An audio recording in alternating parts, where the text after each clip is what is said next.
Try to join us here, and then we will get started. Thank you so much for being here and your patience.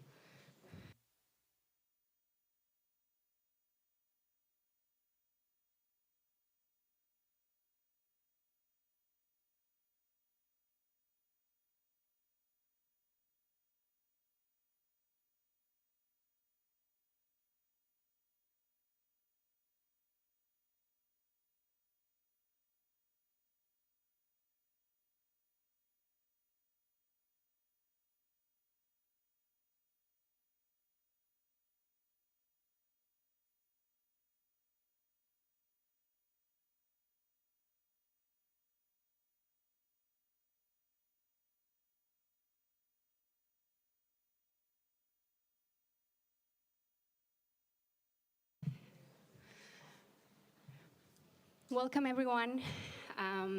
We're gonna get started with the Civil Society Forum ahead of the 5th Ministerial Conference on Feminist Foreign Policies.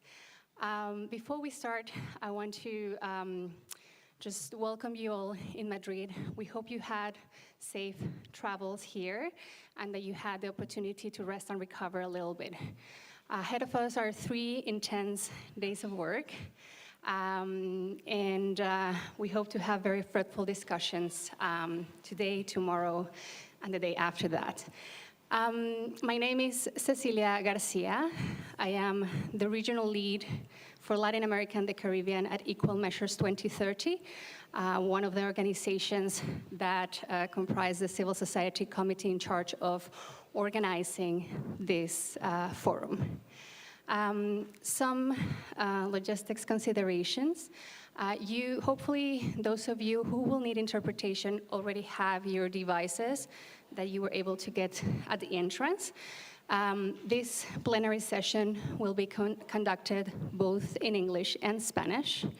We have both English and Spanish speakers, so just be mindful of that. We're very grateful that you're all here. As I was saying, this forum was organized by the Civil Society Committee in a very short time frame. So I would like to thank the committee and you all for making it happen. We know it's not easy, but we are very happy to see you all here and this diverse representation.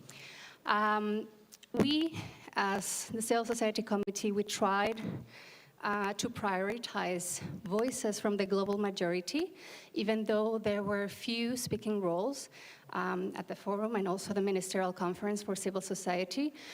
We do acknowledge that less than half of the people here will not be attending the official Ministerial Conference.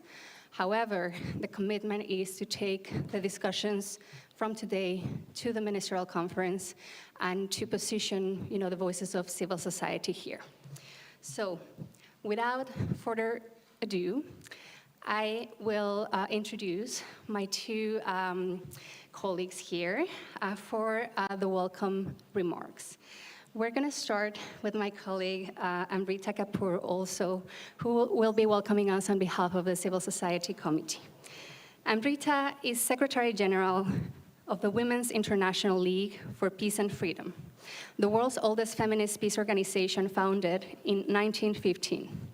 In this role, she leads the organization's global strategy and advocacy representing the Women's International League for Peace and Freedom in high-level international forums and working with over 4,500 members in over 40 countries to advance feminist peace, challenge militarism, and ensure women's voices shape decision-making on conflict prevention, disarmament, and justice.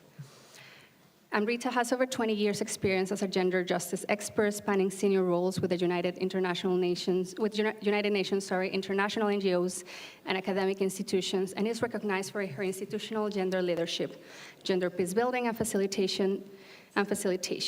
She has deep expertise on sexual and gender-based violence, underpinned by her PhD, and for embedding gender perspectives into justice reform and peace processes. Thank you so much, and thank you, Secretary Eva Granados, also for joining us this morning. Thank you so much, Cecilia. Good morning, friends and colleagues. It is indeed a pleasure and an honour to be here today to welcome you to the Civil Society Forum at the 5th Ministerial Conference on Feminist Foreign Policy. Welcome to Madrid. I'm delighted to welcome you to this convening and acknowledge the effort and resources you have dedicated to build this space of resistance and collective empowerment. And a special thank you to the fearless feminist leaders in Spain who have also shaped this space and this moment as we gather here today. I'd like to thank the Secretary of State for International Cooperation for joining us today at the opening on behalf of the Spanish Ministry of Foreign Affairs, the EU and Cooperation, and to the Spanish Agency for International Development Cooperation for hosting us at its headquarters. I also want to take this moment to acknowledge that we are all privileged to be able to gather and to recognise that we are representing many colleagues, friends, activists and human rights defenders in particular who cannot travel due to a range of intersecting challenges, from conflict to occupation to visa restrictions to gender discriminatory access to passports. The vast majority of those who suffer the intersecting impacts of structural, patriarchal, neocolonial and extractivist violence are not here. And they are also why we gather here today to urge the various states in the Ministerial Conference to commit to implementing foreign policies that are truly transformative, responsible, and based on care, coherence, and integrity. And let's make no mistake about what's at stake right now. This time has been described as a polycrisis, when unprecedented military spending fuels conflict that raises the risk of nuclear warfare, when genocide and blatant violations of state sovereignty and international law cascade with impunity, and when repression of civil society, human rights defenders and feminist activists increase just as targeted attacks against them increase. It is a time for bravery, solidarity, but also for transformation. And we have seen this, although imperfectly, in states that transition from conflict, where there has been rupturing and extreme levels of conflict, violence, and the breakdown of rule of law. There is also an opportunity for leaders to break cycles of conflict, to envisage differently, to imagine, but also to commit. I'd like to share one story. I had the privilege of speaking at the Catalan Peace Forum earlier this year, where there was a pioneering initiative, always imperfect, but nevertheless a true bottom-up initiative of consulting civil society and the population and receiving over 900 proposals of what an integrated peace policy from the ground up would look like. Not coming from a time of conflict where you're pacifying different sides holding weapons, but a true integration of what a peaceful society looks like. Unsurprisingly, we had proposals about education, about access to justice, about health, about the environment, about individual security that is framed in the broadest of terms, rather than the terms that we see right now. So this is an example of why we are here today, to envisage what an integrated approach looks like, not just in one country, but what it looks like across the various communities in which we all live. So every one of us knows that the work we do here matters today to challenge these regressive trends. And we have a chance at this forum to look at how we can contribute to transforming the feminist foreign policy project into one that is truly transformative. So thank you to all the organisations on the committee for the time and effort that I know has been dedicated around the clock, because it has been an extraordinary undertaking in the last 8 weeks. And also to recognise that the responsibility that we have today is to highlight the importance of redistributing power and supporting feminist and human rights movements across the world, with particular emphasis on recognising the knowledge and the leadership of the global majority. At a time when democracy, human rights, gender equality and peace are under attack, feminist movements remain a powerful force for resistance and transformation, because we do stand for a different vision, one rooted in care, justice, accessibility, dignity and collective well-being. And this vision places the sustainability of life and the planet above militarism, extractivism, and the exploitation of people and resources. It is a vision that recognises diversity is not a challenge to be managed, but a source of strength. And it is reflected in the Civil Society Declaration that will be presented at the close of this forum. I know many of your organisations have already signed this declaration, which sets out concrete proposals for what a truly feminist foreign and cooperation policy can look like in practice, and the first critical concrete steps to be taken to build towards this vision. But we also recognise that declarations alone are not enough.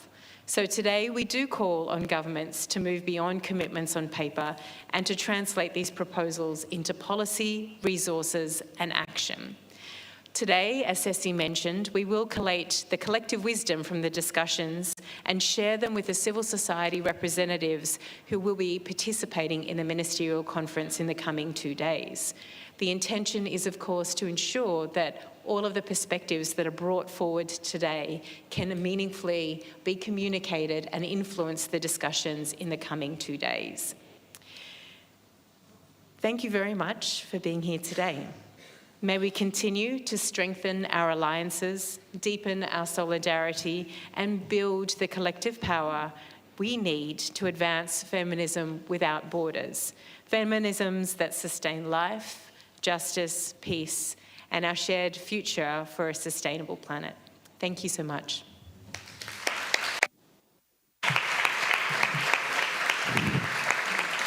Thank you. Thank you, Amrita. Damos paso y agradecemos. Thank you so much to the Secretary of State for International Cooperation here in Spain for joining us today, Eva Granada. She's also the spokesperson for the Socialist Political Party. Well, that was the case until 2023, an MP in the Catalonian Parliament until 2021, and a member of the National Secretariat of UGT for Catalonia until 2010. She has also been a representative on the Economic and Social and Political Council in Catalonia and Spain. She's also worked with corporate social responsibility. That was between 2007 to 2010. Her political work has always been focused on improving social protection, employment.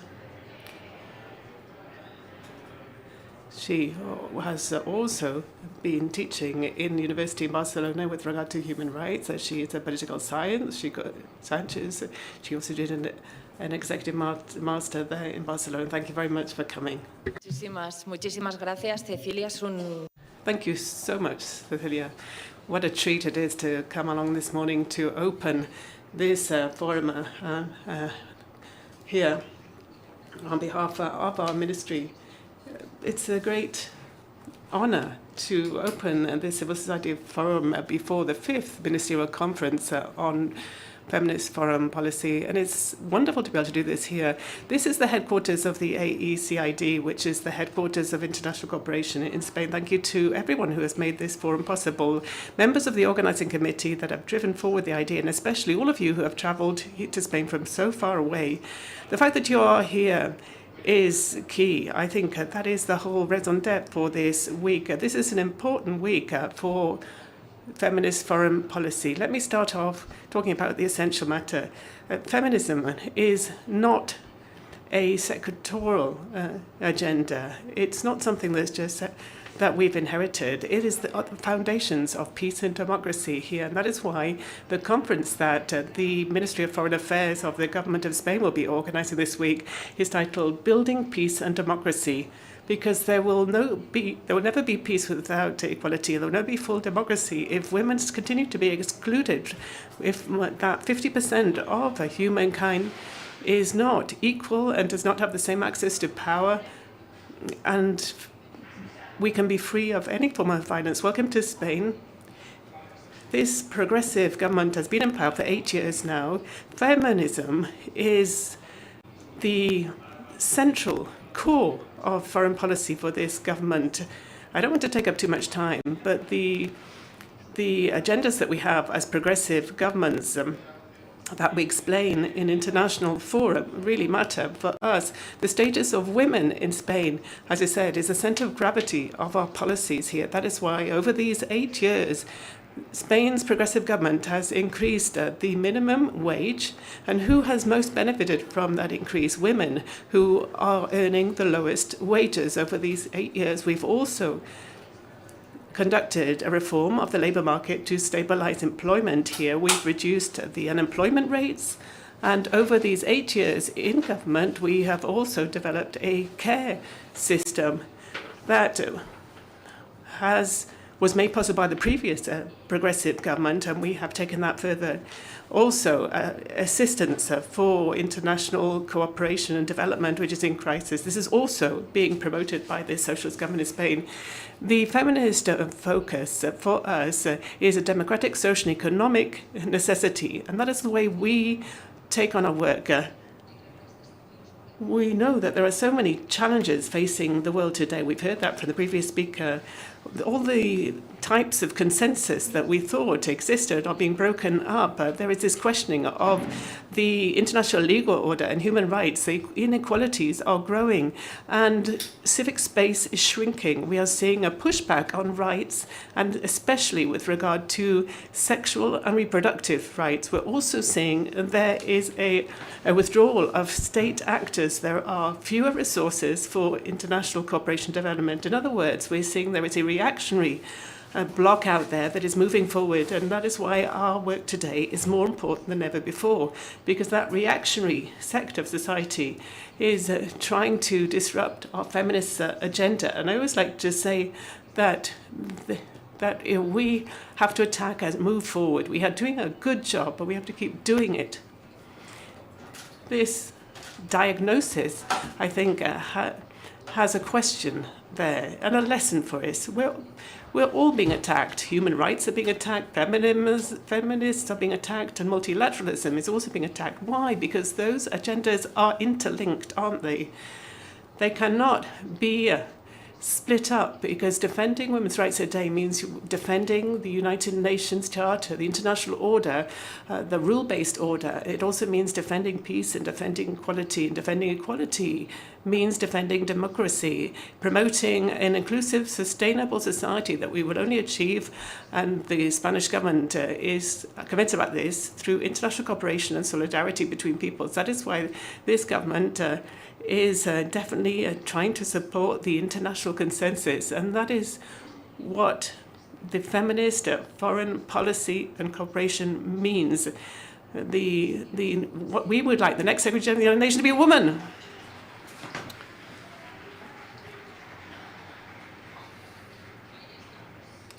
So we will be working for that, and we hope that other countries in the world feel the same way. Spain believes in feminist foreign policy, and we defend the role of women in prevention and solutions of conflicts, because peace cannot be sustained if it is not built up with us, women.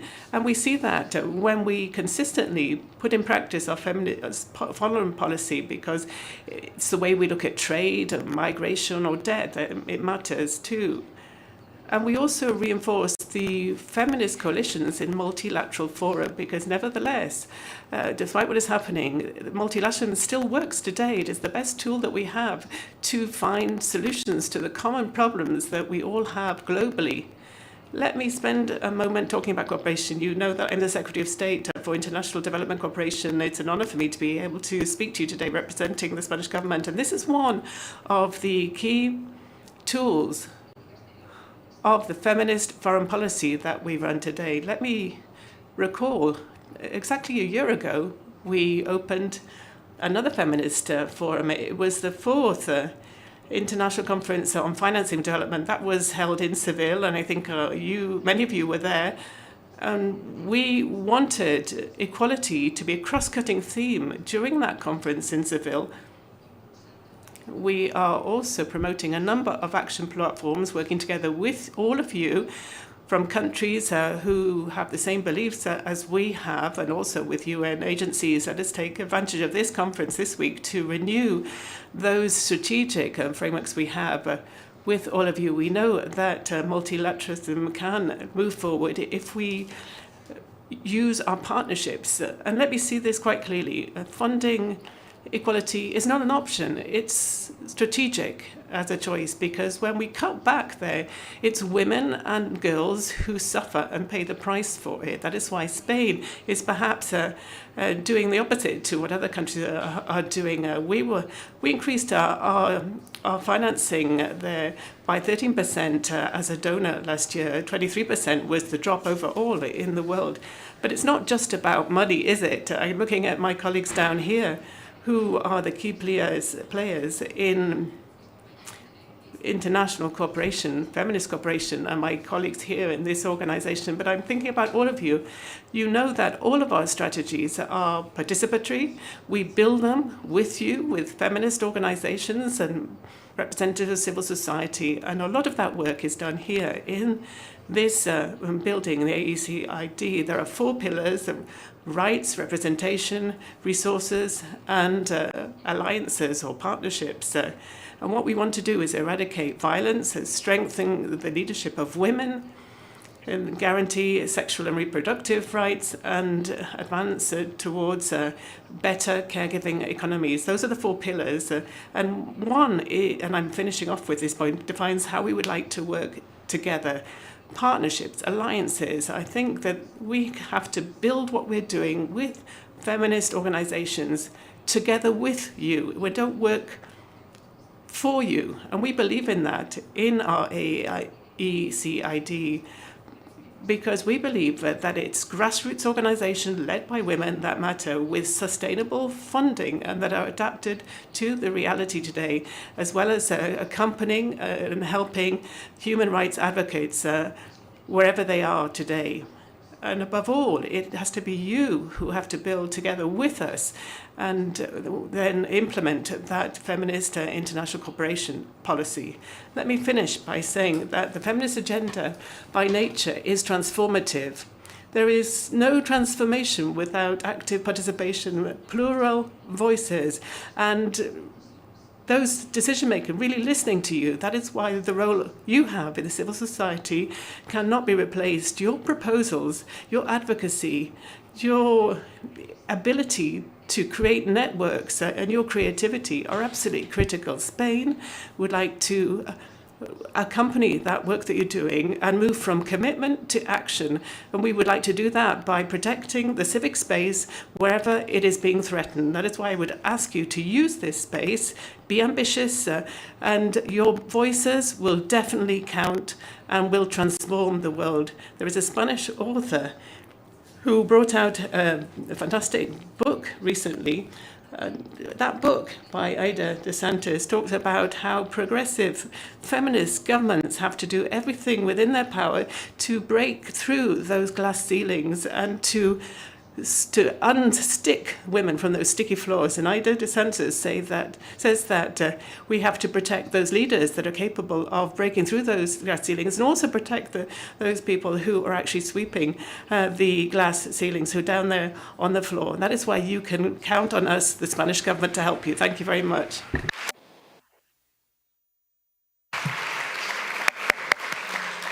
Muchísimas gracias. Thank you very much, Eva, for reminding us of those points and for framing the key messages of this international forum, for talking about solidarity in the work that we are doing, and reminding us that without civil society there can be no advancing forward with regard to human rights. For welcoming us on behalf of the Civil Society Committee. I will ask both of you if you can step down of the stage so that we can welcome our 3 speakers for the panel discussion that will follow up now. Thank you so much again.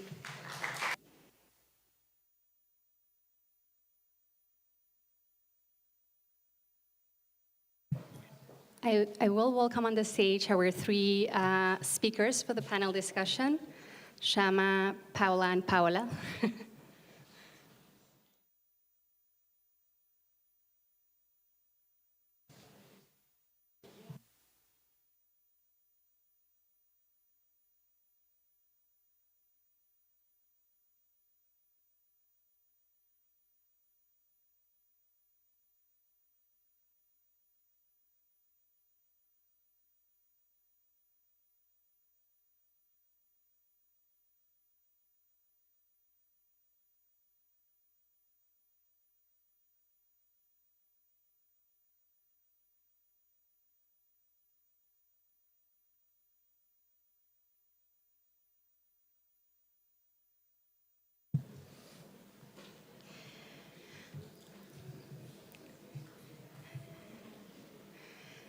Hi.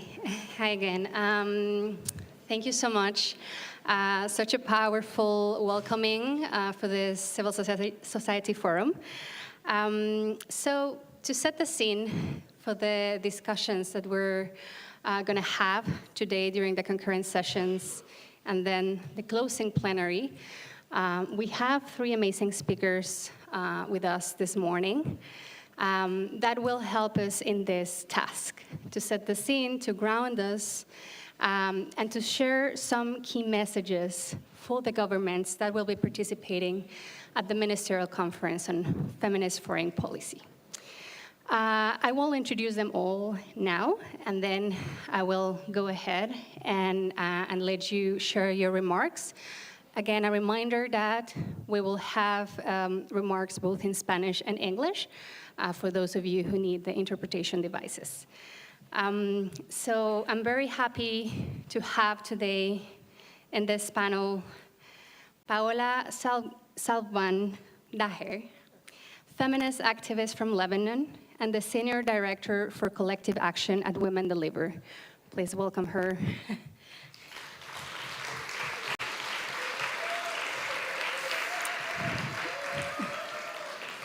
We also have with us this morning Paola Yáñez Hinofuentes, Afro-Boliviana feminista.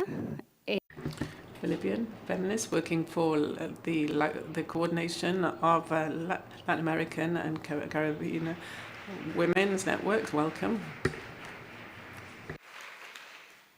And last but not least, Shama Boulangis, co-founder of Girls Congress, grassroots young feminist organization in Dumaguete,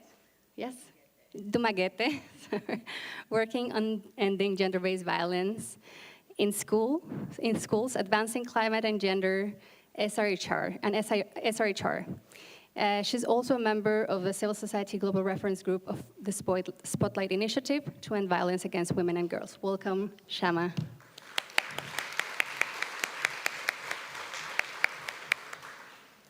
So we're going to start with you, Paola, here on my left, with your key messages for this forum and the governments participating at the Ministerial Conference. Thank you very much, Ceci, and thank you for inviting me and Women Deliver to be on this important panel. Usually this Paola will always be on the left. I think it needs to be said. Thank you very much for the warm welcome. The assignment was that we had 5 minutes to give two recommendations for the forum and to governments, and I think it's a severe overestimation of what feminists can do in 5 minutes. But I will try. And I think the seeds were planted in the introductory remarks when Amrita and our colleagues from the Spanish government really spoke about this fascist international that we're seeing. I mean, they didn't say it, but I'm going to say it. There's a fascist international that we are seeing that are helping each other and creating networks across borders, sustaining each other, sending the same narratives that can be elevated and amplified, and sending tons and tons and tons of money to further their fascist and conservative agenda. And that agenda disproportionately impacts women and girls. We're seeing that there's a specific crystallization against bodily autonomy, against sexual and reproductive health and rights, but not just. They're using sexual and reproductive health and rights as kind of a wedge issue to kind of dismantle human rights and democratic guarantees writ large. And our response so far has been that we've tried to kind of put out the fires that they have been starting, but we really need to kind of take a moment and spark political imagination again. Feminists are very good at kind of taking a moment and saying, actually, not like that. Actually, this world that you're pushing towards us, actually, it sucks, and we actually do not want it, and we will not abide by it. So I think that there is kind of this push towards having another vision and sparking political imagination again. And that can be done only through transnational solidarity. The way that they have created their kind of fascist international is the way that we really need to build our progressive international. And that means building cross-movement solidarity. That means, yes, having disagreement, but being able to agree on red lines and move forward together. This is something that we have tried to do in my organization at Women Deliver. We organize every 3 years an important gender equality convening. This time it was in Melbourne a month ago, and we launched the Melbourne Declaration, and there was a state's Melbourne Declaration that I'm very proud to say that Spain has also signed, that is like signified a recommitment to these values. But it's not just that. I think the first recommendation that I would make is really to recenter human rights obligation and states obligations. Because the way that certain countries speak, it's as if the current situation has happened out of nowhere. It has just happened. Oh my God, there is fascism and conservatism. It's not like center-right political parties have been pushing and touting also the same line as fascist and conservative government. It's not as if ODA has been completely gutted by states. So there is a responsibility there. And we need to recenter human rights. The states have obligations, and they need to be reminded of these obligations, and these obligations need to continue to be progressed. And when we speak of transnational solidarity, we also need, I would be remiss if I don't speak about the double standards that we are seeing. It seems that solidarities, even from our own movement, is like it's not a two-way street. Certain women seem to be deserving of global solidarity, and others, not so much.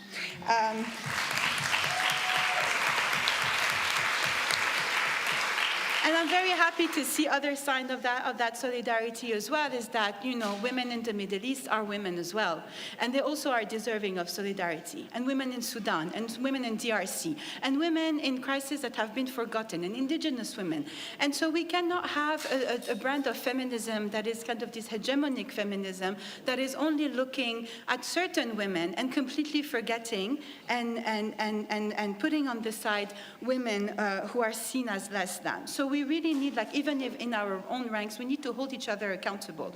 When we're speaking of feminist solidarity, it must mean for all women and not just for certain. And the same goes with states. You cannot have a feminist foreign policy while supporting the policies of a country that is actively perpetrating ethnic cleansing and genocide. Those two things that cannot go together. And I think this is something that we need to feed back tomorrow, maybe in more diplomatic terms. And I want to let my co-panelists speak. So I think the second ask that I think is really important for us to make is to support feminist movements, like in terms of material support. Because we're asked of doing all of these things, like it's like, yes, like you are the barrier against fascism, and you're like, yes, but I have 2 people on my team, and I had to let everyone go, and there is no material support, and ODA is dead, and the foundations are like also not funding us. So I'm willing to be the barrier against fascism, but also I need to eat to be that barrier. So I think it's like a very basic equation, but it's not just that we need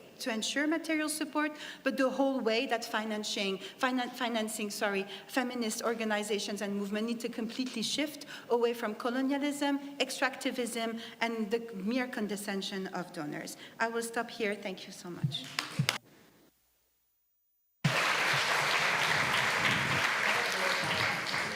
Thank you so much, Paola, for first reminding us that some of us met a month ago at Women Deliver, and that these discussions and call to action should build on each other, right? We should not be talking in silos or just, you know, one meeting here, the other there, but actually, you know, like threading those discussions. And the other thing, I know it's not an easy task to just share these messages that are so important in 5 minutes. But just a reminder, we're giving you food for thought for the discussions that are coming. So it is very important, and we're very grateful to have you all here, because I know that you, the 3 of you, will position very important messages that we cannot forget for the rest of the day, for the Ministerial Conference, and after the Ministerial Conference. So I'm going to go to my farther left, con Paola Yáñez, para su... Please go ahead and make your remarks. Thank you, Paola. Thank you, and good morning to you all. This conference is being held at a time when the multilateral order, as the Secretary of State has already said, is giving us a platform to ask for more rights. We're being attacked. They're trying to disrupt and break down this system. And this is a diplomatic crisis, but it's more than that. It's a democratic crisis, because without multilateralism, states are violating rights without being held accountable. And the feminist agenda will be left adrift in our region, Latin America and the Caribbean. Every 2 hours, one woman is killed. So there's about 13 different women every day killed because they are women. This is much higher than the world average rate. One of the characteristics of our region is also impunity, criminalized abortion. And there's also this threat of pushback right across the women. And of course, there is the Afro-descendants, indigenous peoples, and feminist advocates are also killed. 80% of all human rights advocates are killed in our region. The state represses, it doesn't protect, and it's not democratic in that way. States that decide about what we do with our bodies are not democratic. The states criminalize us, and there is a shrinking civic space. We have less and less space to be able to participate in society. Our participation is being reduced to just sitting on panels in civil society forum, but we are not there with a voice where decisions are made. We don't have any opportunities to go and meet ministers. It's very hard for us to travel far to meet the authorities, the people who are taking decisions about our lives. It's more and more difficult for us, as I said, to talk to the people who decide things. And that is something that we're seeing more and more. We're being told that the only place where we can participate today is civil society. And that is a reality of the way things are today. And we have to change that. They need to spend less on weapons and spend more on restorative justice and real protection. That is why we require this feminist foreign policy and stop criminalizing abortion. We need a feminist foreign policy to be able to promote the caregiving society, to acknowledge that unpaid work that helps people to continue to live is important. They need to also sustain caregiving. A feminist foreign policy should also be intercultural and intersectional. Without social justice, we will have no democracy. The possibility of a real world, an equal world, is getting further away. They have forgotten that they have to actually promote and fund human development. Otherwise, we will have no peace and no security with no equality. For this to be possible, we need to have structural changes, and they cannot be done with one-year projects. We need to finance processes, not projects. We need to fund transformations and not short-term projects that will not have the right impact that we would expect for them. And then we are told that we are not transformative ourselves as women, that we're not generating changes, that we don't put forward real proposals. But what they are asking for us to do is impossible with the time and the money that we are given. We need to strengthen the participation of civil society and be sitting on those decision-making panels with real power. Democracies cannot be defended through speech, but with lands that are cared for, people that are cared for. And finally, a foreign policy that's feminist is a question of democracy, defending multilateralism that will lead us to a gender-fair world. Thank you very much.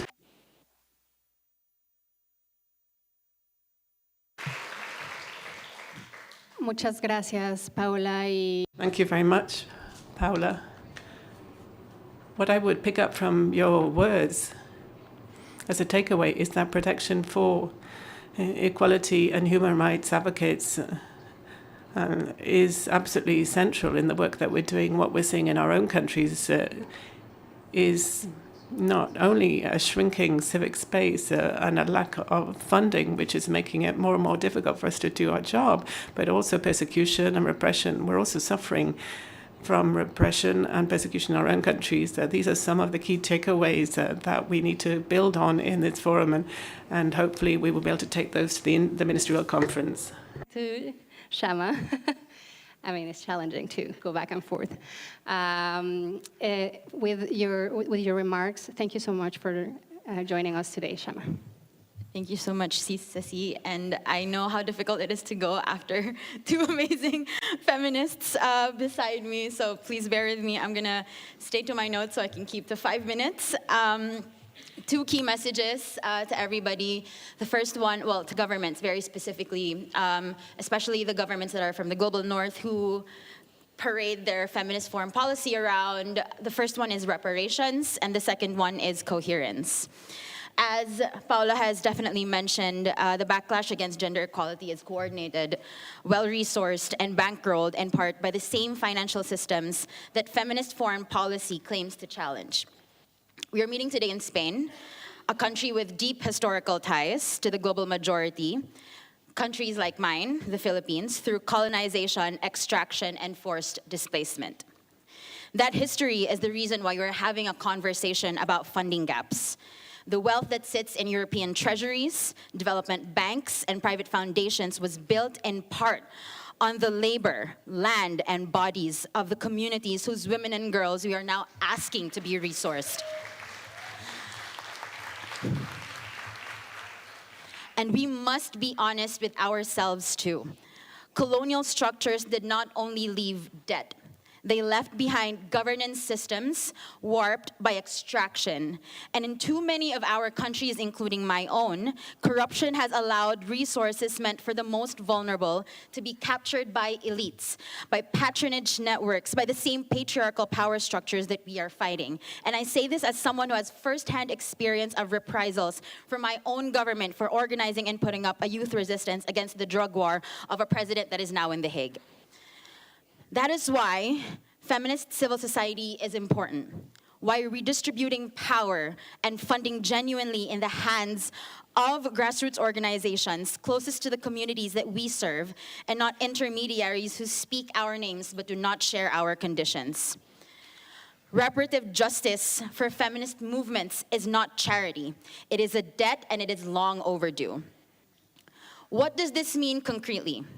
It means governments here must stop diverting ODA from gender equality and GBV prevention, a practice that several donor governments in this room have accelerated in the past 2 years as military budgets have ballooned.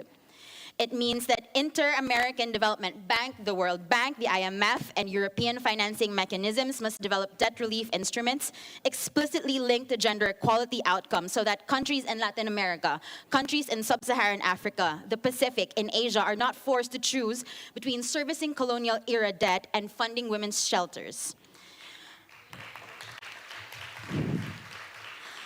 It means recognizing that countries across Asia, from Bangladesh to the Philippines to Cambodia, have long been laboratories for developmental experiment models designed elsewhere, and our women's labor are powering the global supply chains, while our feminist movements receive a fraction of the funding that flows to international NGOs that claim to speak on our behalf.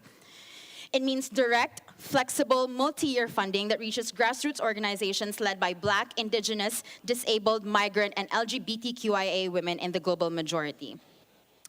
As a member of the Civil Society Global Reference Group of the Spotlight Initiative, this is a UN initiative, I have seen what happens when substantial resources are invested in comprehensive programs that put civil society at the center, no matter how imperfect, because it absolutely was imperfect.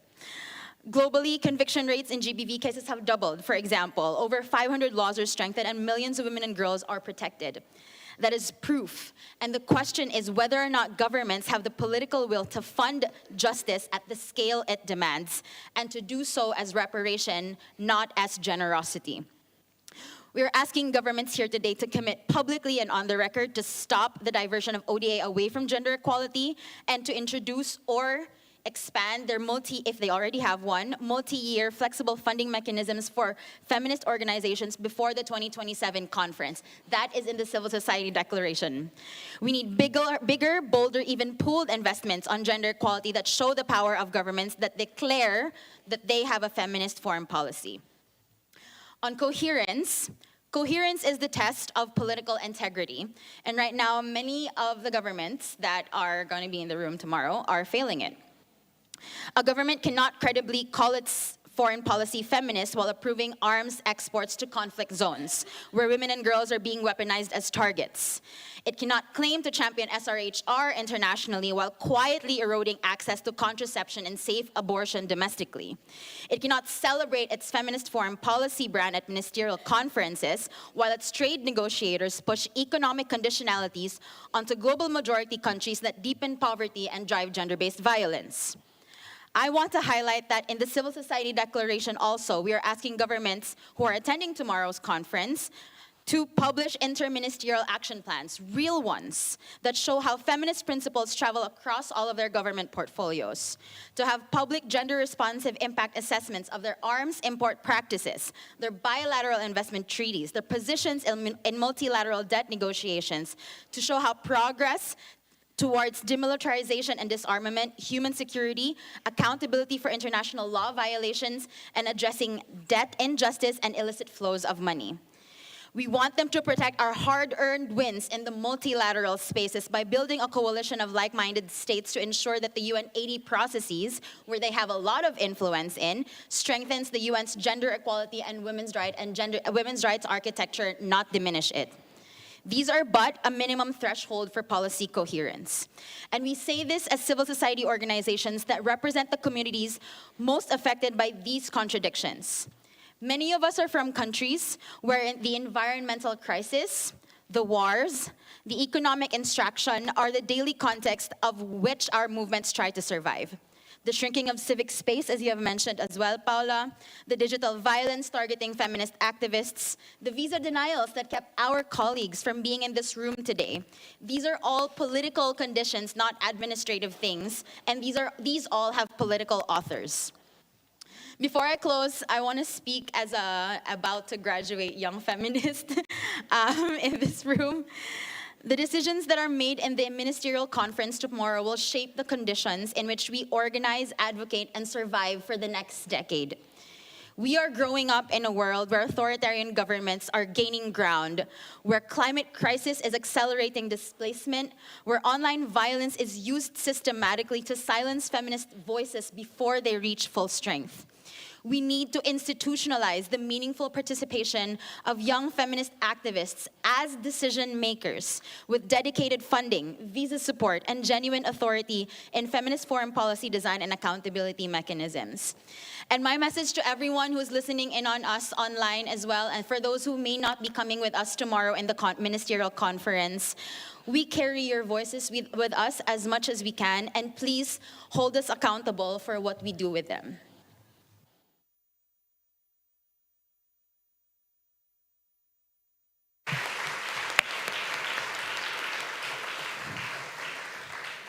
Thank you so much, Shama, for that powerful closing, for centering the voices of young women and girls, for reminding us who carries the burden of the world, of this interconnected crisis, and for reminding us also about that this call to action has a timeline. It's not like forever when governments want to do it. We want to see some concrete action before the next ministerial conference next year. So, and our declaration is also very clear about that. So thank you so much for reinforcing that call.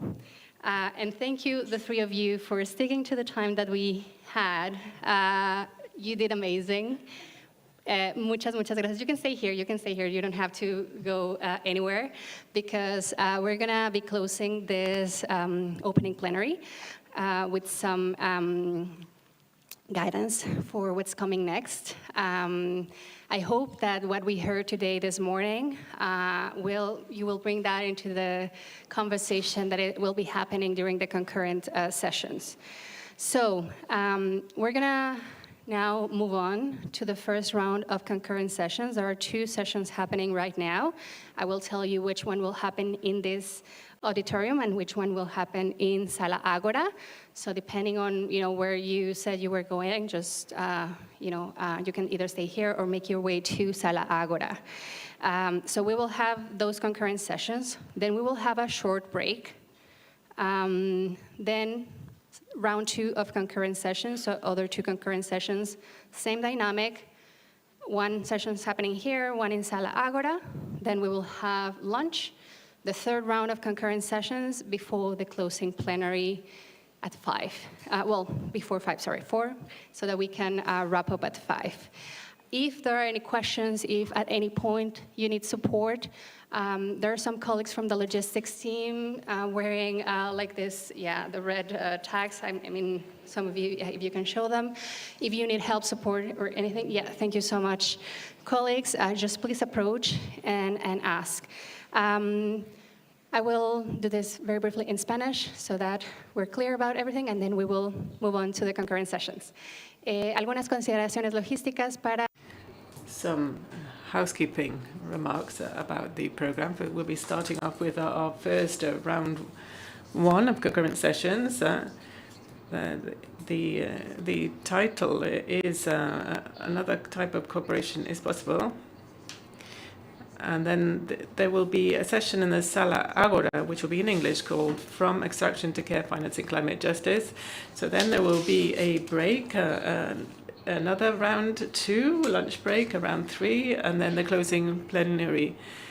If any of you require any support, if you have any questions, go to the colleagues that have the red badges. Thank you very much for participating in this session. Thank you.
così.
Hello, good morning, buenos días a todas, todes.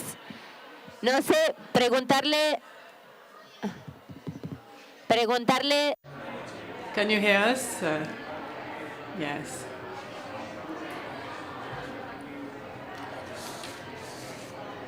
Hello, hello, colleagues.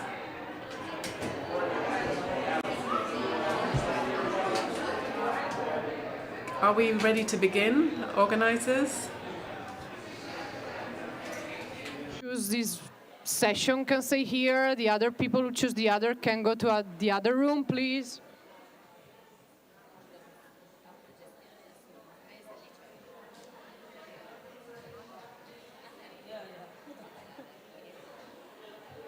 Please, let's sit down so we can begin the session. okay. So, when everyone is ready, Please I don't take your seat. Okay, colleagues, sorry, we would like to start just because we have a short time. So we would like, if you can, please. Thank you. Thank you so much. Thank you, everyone.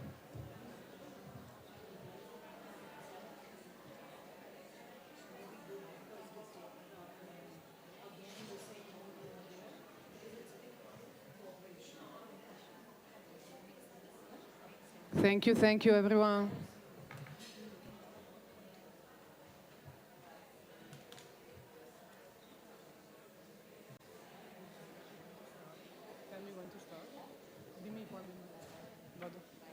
So, good morning, everyone.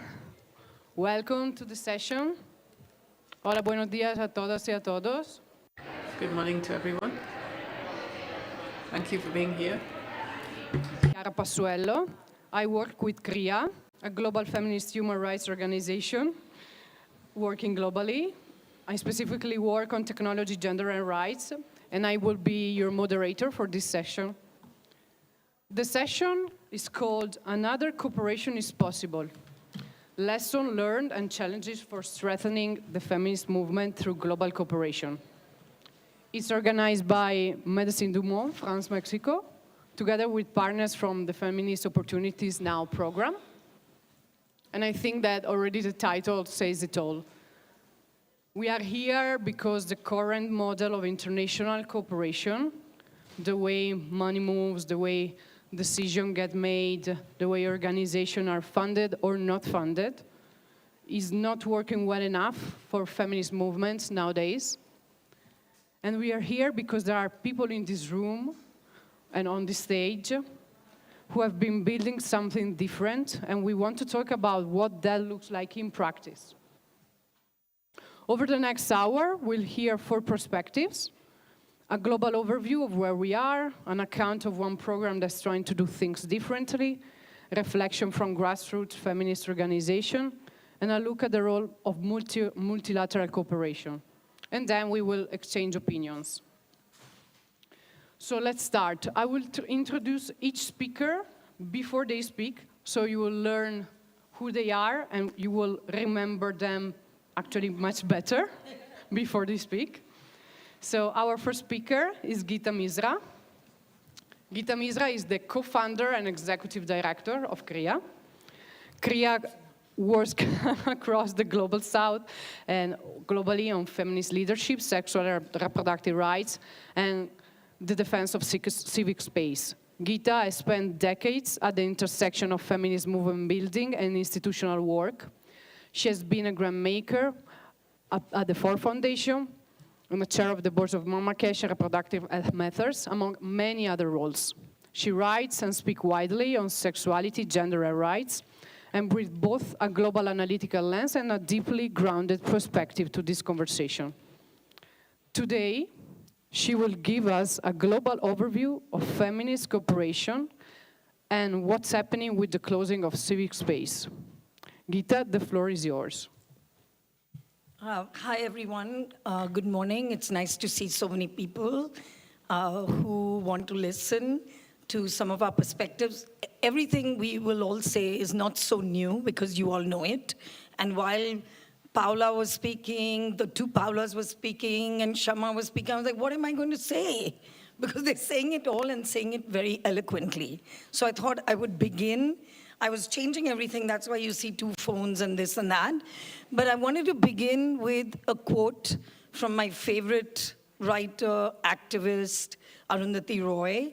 And I think we are all here because we do believe another world is possible. And what she says is another world is not only possible, she's on her way, on a quiet day, I can hear her breathing. And I think we're all here because we choose to stay on the side of hope and change. And now, what I might say in terms of the current moment in feminist cooperation, I think you've heard a lot about authoritarianism, fascism, the genocide. I wanted to bring a perspective around the work that many of us as feminists have been doing on digital rights and digital justice. Because that moment really confronts us all today, and I think as feminists, many more of us need to participate in that space. So I thought, let me paint a little bit of picture of what we are contending with in this moment and talk, leave it to us to figure out how to organize around it. So last year was a turning point in concentration of power. We know that 4 to 5 men control the online lives of 5 billion of us on the planet who are online. So that's 1:1 billion ratio. Tech billionaires have become like a shadow ruling class, 100% power and 0% accountability. And I want to give you an example of how some of this plays out in our everyday lives. Last January, I think it was, Trump started his anti-gender tirade. Meta immediately jumped up like Pavlov's dog. Facebook and Insta changed their policies on hateful conduct. You can now call women household objects on these platforms. And you can call transgender persons it, as they are objects. Just another enraging big tech decision. Of course, there's been a million other decisions made like this. Just like, I think it was in November last year, Google quietly, very, very silently, no alerts, no notifications, enabled Gemini, its AI, to start reading our emails without even letting us know, so that its AI can be trained on it without our knowledge, forget consent. So where do we go from here? Tech is here to stay. How do we get tech? How do we get the tech we want instead of having to live with tech decisions that constantly make us feel bad, insecure, guilty, unsafe, or just totally enraged? I believe this is not just a tech battle. This is a battle for the imagination. This totalizing power of tech made us feel stuck, helpless, like no other way of doing tech is even possible. And this is where our imagination, feminist cooperations could come in. It's the map to a new world in the imagination, says historian Robert Kelly. And we've seen reimagining actions in the world. When civil society shrinks and closes, we see struggles against colonialism, end of apartheid, the end of the Berlin Wall. We keep hope alive. And that is the level of struggle. It's about seeding new tech imaginaries. Imagination is a field of struggle, not an ephemeral afterthought that we have the luxury to dismiss or romanticize, says the sociologist Ruha Benjamin. Do I have one moment? Yeah. Okay. So all of us here have we have so many seeds in this room. We know that people are trying to react to the business model of big tech. That's why many things that we are trying to do in this way to confront this have to be contextualized, have to be within the context that we live in. So what I'm saying is, and the reason I kind of changed to what I was going to say was giving you statistics around civil space, decrease in funding. Oh, if you can't give us more, give us core. No, if you can't give us core, give us more to donors. I think it's really a field of work that all of us need to engage with much more. And I'll wait till another round to say some of the strategies all of us sitting here can use. Thank you. Is that okay? Thank you very much, Gita. And this made me think about also how we can use solidarity and accompaniment, also not only in physical spaces, but also in the digital realm. Someone promised us that the internet would have connected us more, but in the end, they're shrinking even that space, even that square. So we need to reclaim even that space. So as of now, I want to move from this landscape to one specific response to it. So Chiara Santoro has been working inside the Feminist Opportunities Now program, trying day by day to build a different kind of cooperation in Mexico and Colombia.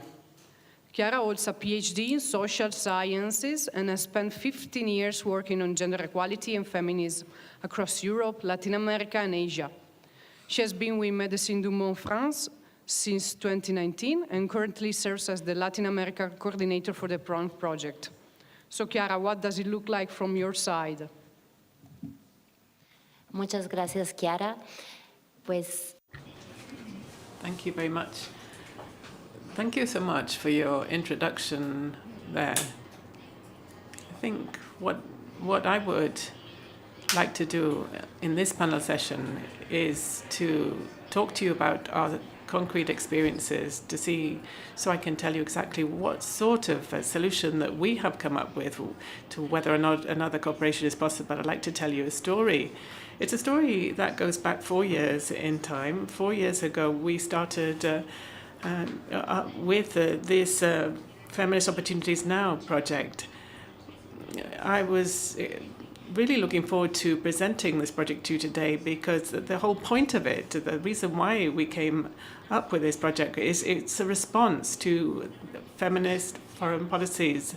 The FSOF is a funding program which is it's actually a fund really that supports in financial terms feminist organizations and it has been implemented by the French development agency Agence Française de Développement.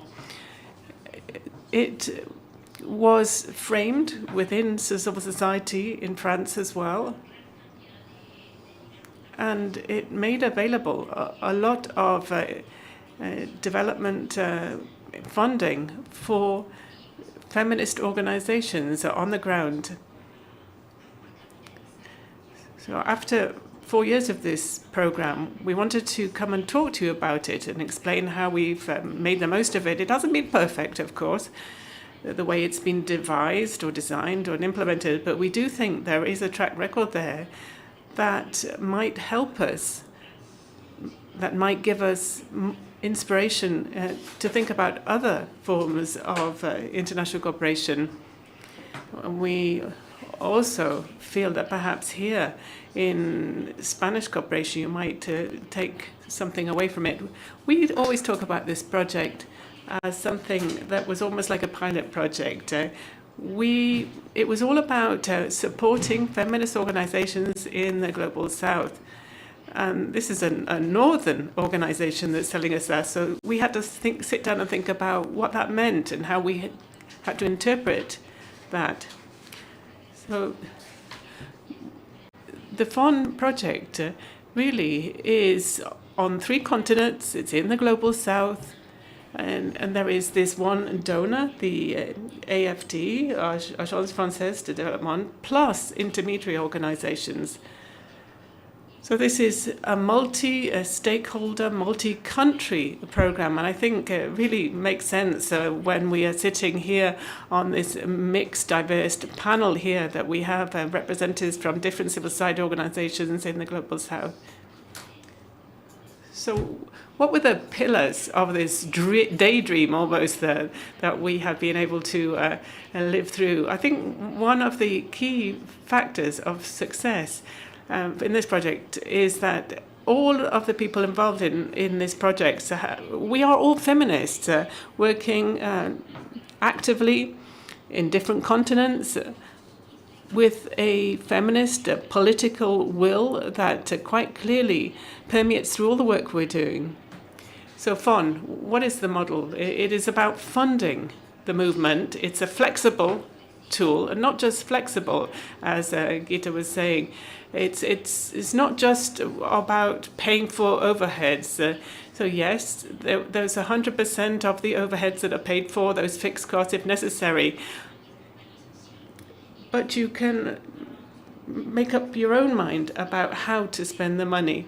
So we felt that flexibility mattered to us, and we could become allies of the other organizations. So it's not just, okay, there's a problem, let's go back to the donor. We work with the donor organization. Whenever there's a problem, we help to coordinate the solution. And the model is also about supporting and building. Building what? Building networks.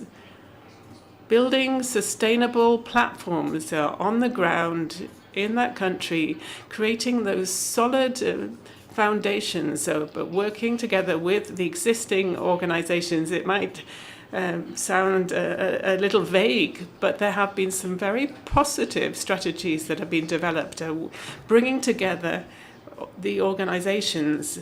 They have been able to support each other, creating territorial networks, or also creating strengths by bringing in a strength from another organization to fill a gap that you might have in your own organization. It's all about building a sustainable model, and we've thought a lot about that. Feminist sustainability is the concept that we've been working on with the feminist organizations, and we've been working on the decolonialization of development cooperation that has always been project-based. We've been working with the NGOs from the perspective of a long-term program, not projects that depend totally on funding. We've been thinking about diversifying funding sources. As NGOs, as organization, we've always been thinking about projects, haven't we? That has been the dynamics of the way we work, and that we needed to be acting and having activities to get funding for activities. But so we thought, what is the minimum budget that we need? What is the core funding that we need? And it is a way of separating us away from the former system of donors, decolonizing the mechanics of it. So let me explain about the capitalization of the project. These 4 pillars that feminist accompaniment has been based on. For us, it respects the autonomy of the organizations themselves. The decisions have to be taken by the organizations themselves. So this accompaniment is to help the organizations. It's also inclusive. That means that there are safe spaces, secure spacing within the organizations. It also means end-to-end care. These organizations that we're helping require care, accompaniment, they require funding, but this has to be trust-based. The key change in the relationship with donor-beneficiary is trust. We think that is what makes the difference. Thank you very much. Muchísimas gracias, Chiara. Thank you very much, Chiara. I think stories like yours do help us to gain further energy. I think these are the important stories, your words, that accompaniment, construction, building, trust. These aren't just empty words. They are actions too. So your message was very important. We're going to move on, and we're going to hear from some organizations that are at the center of all of this. Our next 2 speakers will share the floor, and I will introduce them each briefly. First, we have Ángela Guerrero Alcántara. Is okay? She's a political scientist, a co-founder of TEA Justicia Social, a Mexican organization working at the intersection of feminism, justice, and the rights of people affected by the criminal justice system. For over 15 years, she had led efforts to restore the rights of unjustly incarcerated women, combat gender-based violence within the justice system, and build structural change through research, community organizing, and political advocacy. She's the founder of the Feminist Network for Access to Justice. And then we have Salematou Balde, an Ivorian feminist activist and journalist. She chairs the feminist organization Actuels in West Africa. Her work focuses on sexual and reproductive health and rights, comprehensive sexual education, and the prevention of gender-based violence. She's behind initiatives like the Ministerial Libre Festival, and she's active in regional feminist network advocating for women autonomy and access to safe abortion. So, Angela and Salematou, please, you have 10 minutes in total, a bit more. Please feel free to build on each other, please. Muchas gracias. Thank you very much. For me and for my organization and for the network that I represent, it's a great honor to be here in Spain. Thanks to everybody here at this forum today. As we heard in the opening panel session, I think many will be the voice of us today in the future, and many of us here today are bringing the words and the voices of those people who haven't been able to make it to Madrid. I want to start off with that. The judicial system has become a labyrinth, it's a maze you can't get throughout.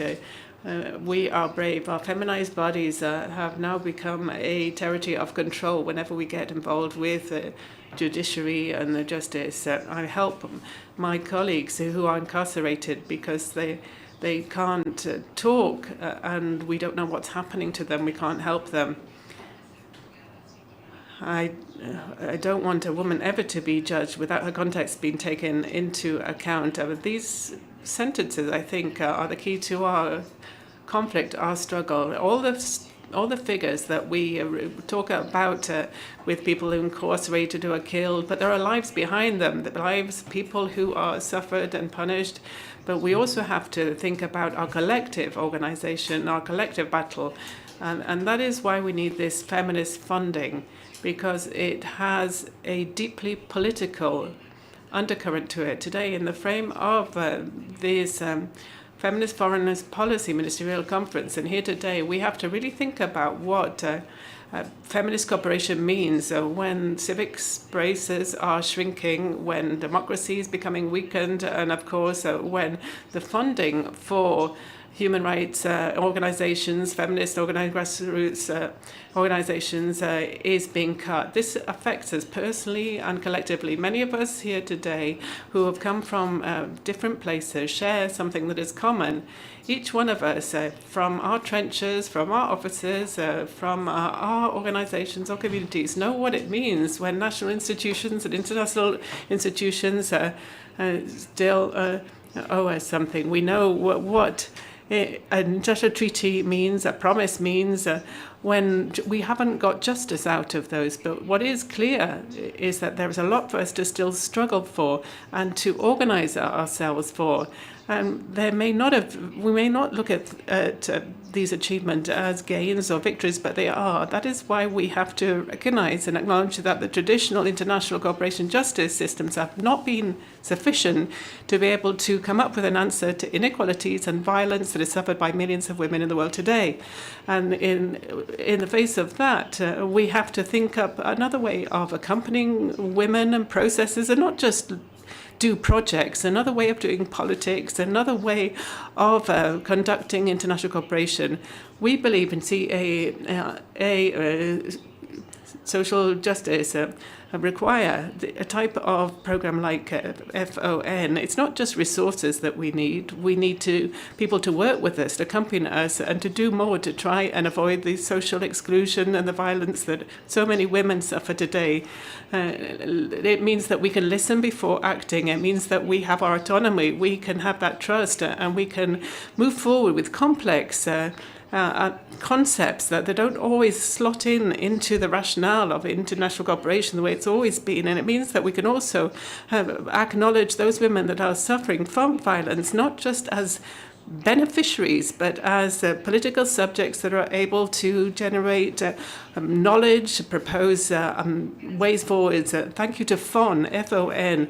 We in CA Justicia have been able to put together that network, working for social justice for women, bringing in grassroots organizations, women who have been directly affected by the justice system, women who have been in prison, women who know what this means, what it means to be observed, using advocacy and research.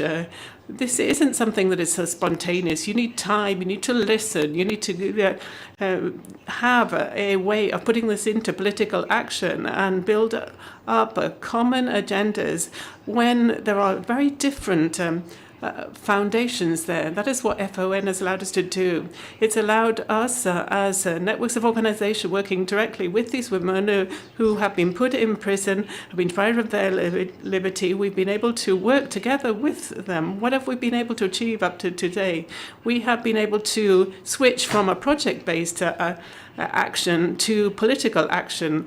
It's collective action. It's not just a diagnosis that is based on the voices of those women who have been affected by the justice system, those people who have been victims. It's more than that. It is the construction of alternatives, different alternatives and options to what we had before. Protocols that can help us work with the authorities, but always inspired by the voices, the pain, and the experiences of these women. We are listening to what they're asking for. We will never again have a law or constitution that will not take into account these women who are linked to the justice system. That is what we're looking for. We want to transform the way investigations take place because their testimonies now matter. These are women who have spent years and years as victims of the system, but we have, together with FON, been able to come up with a different alternative, another option, and we will move forward with that. It won't be punitive anymore. We will try to work constructively for human rights. We believe that feminist international cooperation means that we're including the language of gender, but more than that, we can transform the ways that power is shared out, alliances, partnerships are developed. There will be a sustained process. We need to be able to trust local and community-based organizations. Structural changes means slow processes, doesn't it? We have to understand that very often the most important changes start off when a woman can actually talk about the violence that she has suffered, and a network can listen to her, accompany her, work with her. And where shrinking civic spaces and lower financing is effective, we believe that feminist financing through FOD can produce structural transformations when it is looking at collective, horizontal and sustainable programs. Because we don't just support projects. It means that that courage can become advocacy and political transformation. Thank you very much. Muchísimas gracias, Ángela. Thank you very much, Angela. Bonjour tout le monde. J'espère que vous allez bien. J'aurais bien aimé continuer en français, mais je sais que ça va vous donner plus de travail pour pouvoir me comprendre. Donc, je vais le faire en anglais, mais je prendrai bien sûr les questions en français. I'm sorry, there's no French to English interpretation at this forum. Oui.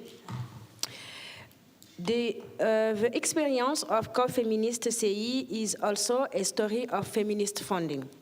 The coalition existence today is largely due to support that recognize the value of collective work, organizational extending in movement building beyond just project-based activities. When we began to observe the rise of anti-rights movement in Côte d'Ivoire, particularly those concerning sexual and reproductive rights, we understood the urgent need to create a space for feminist coordination. Organizations were of them working of the same issues, but in isolation with limited resources and few opportunities to develop a shared vision. The support of feminist funding mechanism led by Feminist Opportunities Now Fund played a crucial role. This funding not only enables youth to implement activities, but it also gives youth the opportunity to strengthen our structure, develop our governance, create space for dialogue and among feminists, and invest in building a sustainable movement. This is how come Feminist CI, the coalition of feminist organizations and activists of Côte d'Ivoire, was born. Through this process, we learned that a strong feminist movement is not built slowly and short-term project. It is built with time, trust, mentorships, organizational development, and flexible resources that allow organizations to grow at their own space. One of the most transformative aspects of funding has been its focus on organizational development. Member organizations have been able to work on their administrative and financial procedure, governance, resource mobilizational, institutional communication, and leadership. These investments are of them less visible than third work, but they are essential for the sustainability and movement. Thanks to this support, we have also been able to strengthen our capacity to monitor and respond to anti-right movement. We have created space for collective reflection, developed joint advocacy strategy, and launched initiatives such as the campaign for the legal recognition of feminicide in Côte d'Ivoire. Our experience shows that feminist funding has particular value because it recognizes feminist organizations as full-fledged political actors. It understands that social change is not limited to service delivery, but also involves building movement, solidarity, and transforming power relations. Today, as we participate in international discussion on feminist foreign policies and funding mechanisms, we want to convey a simple message. Grassroots feminist organizations need accessible, flexible, multi-years, and trust-based funding. Because when feminist movements have the resources they need to organize, lean together, and act collectively, they become essential actors in democracy, social justice, and the defense of human rights. The experience of ComFeminist proves that funding feminist movement is much more than simply funding activities. It is investing in sustainable solidarity and women's leadership and the capacity of communities to build the change they want to see. Féministement, merci. Voilà.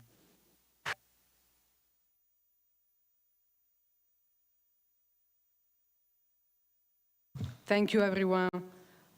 I think that everything that's been said until now, it sounds already very concrete. It sounds already like a programmatic approach and concrete approach. So we have kind of a foreign perspective on the table. I think there's a lot of room for dialogue, for getting more into it. So I'm going to ask a couple of questions. But of course, among yourself, if someone has something to say, if someone says sparks a reaction, please jump in. So this question is for everyone, so for all four of you, and you can answer it very shortly. What does feminist cooperation actually mean in practice, not as a mere principle, but as a daily decision, even if it's just a sentence or a word? Like, what does it mean to you? I can go with the order from before, so Gita. Yeah, I wanted to go back to I'm going to stick to the digital world and in terms of rights. I think feminist cooperation means we need to work across sectors, and there are tech convenings where very few feminist organizations are present. So one way of cooperating is really being in each other's spaces and influencing those spaces. So tech spaces to take on feminist issues and feminist spaces to take on tech issues.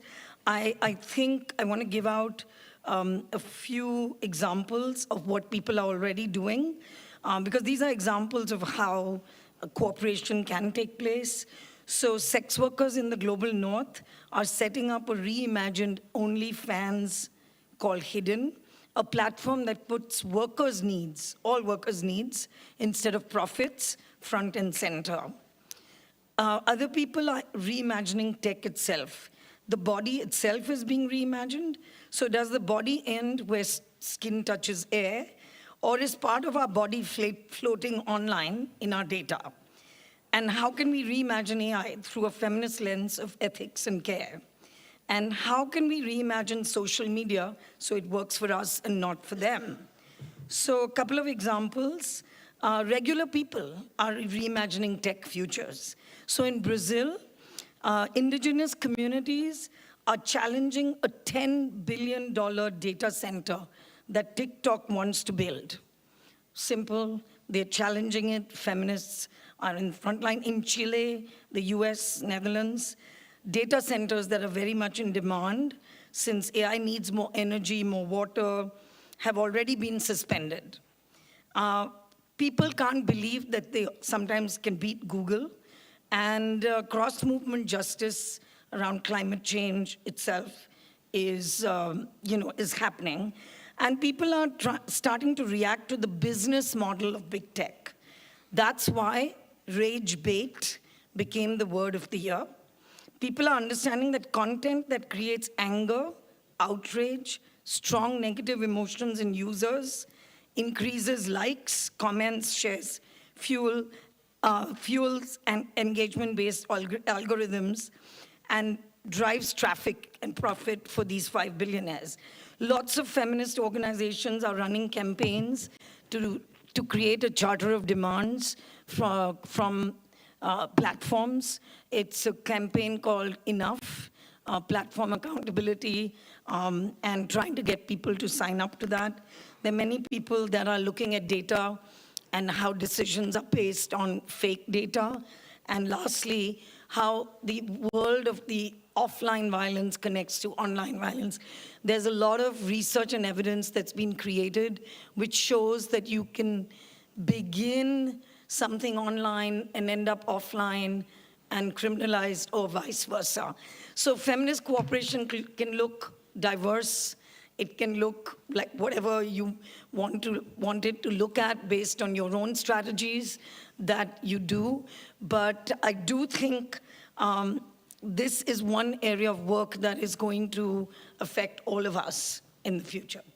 Thank you. Thank you, Gita. Absolutely. And there are a few feminist organizations that are already moving on this field, but we need more, many more. Chiara, what do you think? Gracias.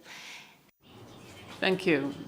I'd like to pick up on one of the concepts that came up in Angela's remarks. She talked about feminist accompaniment, and I think it's also about trust, isn't it? It's about building up relationships again, rethinking relationships, and inevitably we're talking about power relationships within the field of cooperation. There is now this option to say trust first, and trust will take us as a first step towards change. International cooperation was created, I think, as a political option with political incentive. It was a practical, political idea, wasn't it? International treaties, it was thought, would solve everything, and that political action could be channeled in that way. And I think today we have to re-politicize cooperation. And to do that, we need feminism more and more. International cooperation requires feminists an awful lot. Thank you very much. Trust is such an important word. Angela, please. Let me give you my answer, drawing on my own experience as a person who's worked with FON, F-O-N. The organization started during the pandemic, in the times of COVID. It wasn't easy to get funding, and we were immersed in change at the time. The feminist cooperation that we received was a way to give us funding that would run out in a couple of years. But we wanted to ensure that we were listened very carefully to. That's what FON did. What do you want? Where do you require flexibility? And on the basis of our needs, we were given very specific training to be able to find what we needed in other spaces. So this funding has ensured that what we do is more sustainable over time. That is feminist cooperation. That is what it's all about. It's active listening. Thank you very much.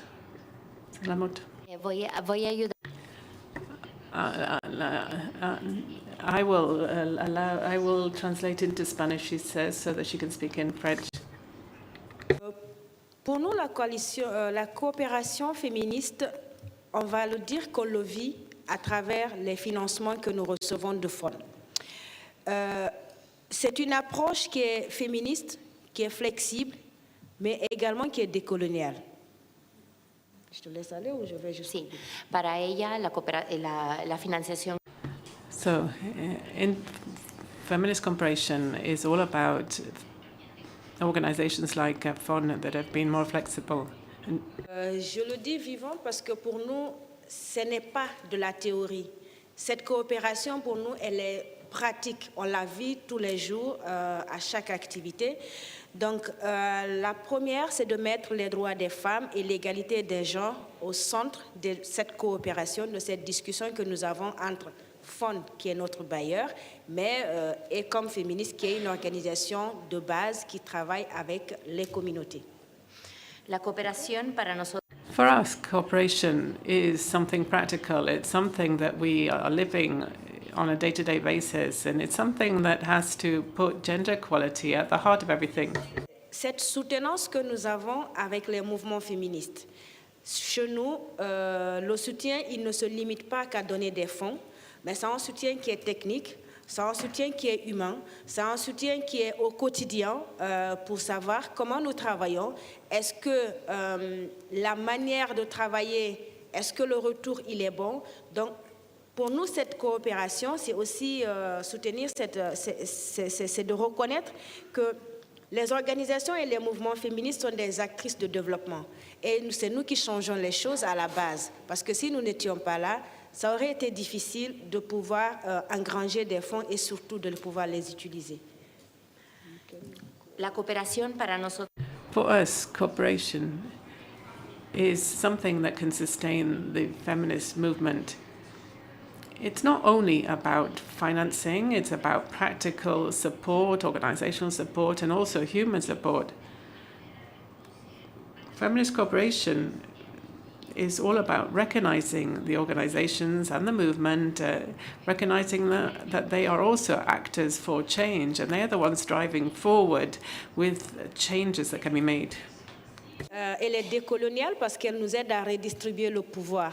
Donner le pouvoir aux personnes concernées, que la décision ne vienne pas de là-haut, mais que la décision vienne de la base.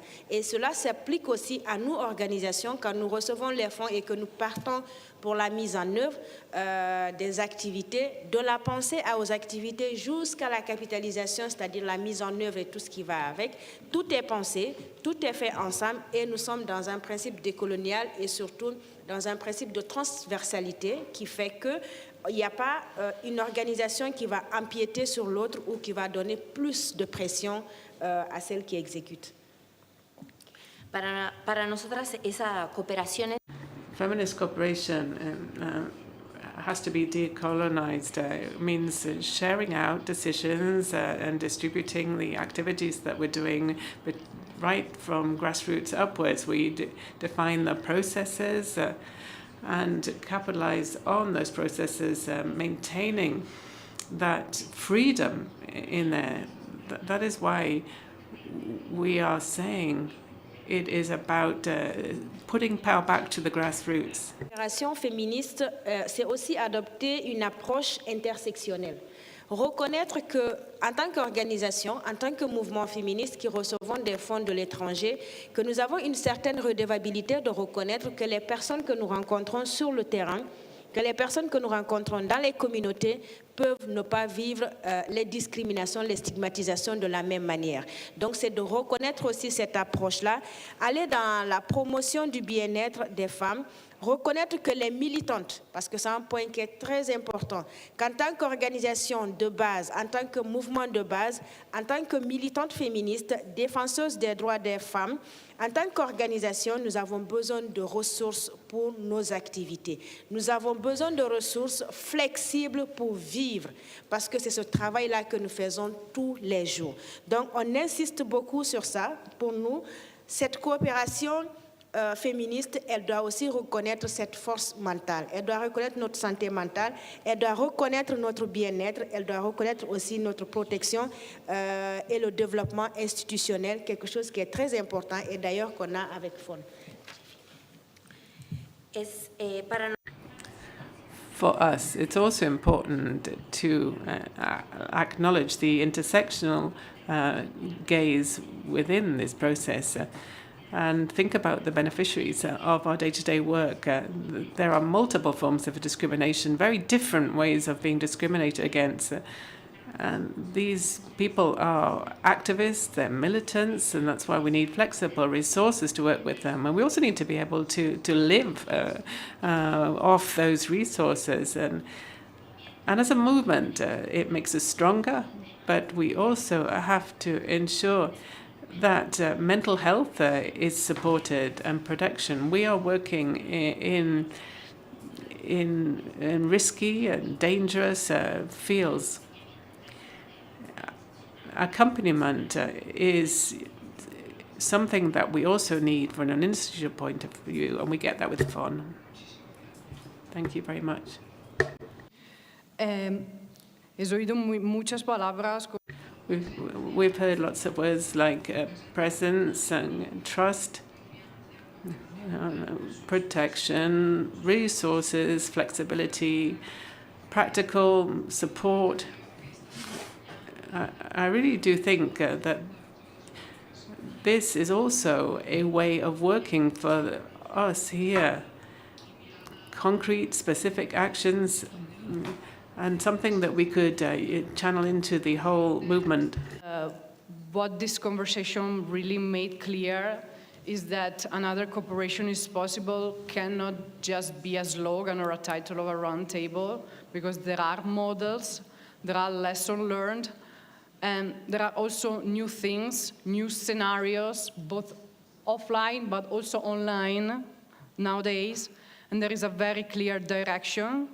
The question is whether the political will and the institutional courage are there to follow, like us and each one of us in our daily life, in our daily action. So I think that this can also can also be discussed beyond this session. Please do continue the conversation in the corridor during these 3 days. And I thank our speakers, Gita, Chiara, Angela, and Salematu, for bringing your experience, your honesty, and your time to this conversation. And thank you to all of you for being here and for being part of it. Muchísimas gracias a todos y a todas por vuestra contribución. Thank you to everybody for your contributions, your presence, for being part of this dialogue. Thank you. Solo le voy a decir que aquí en el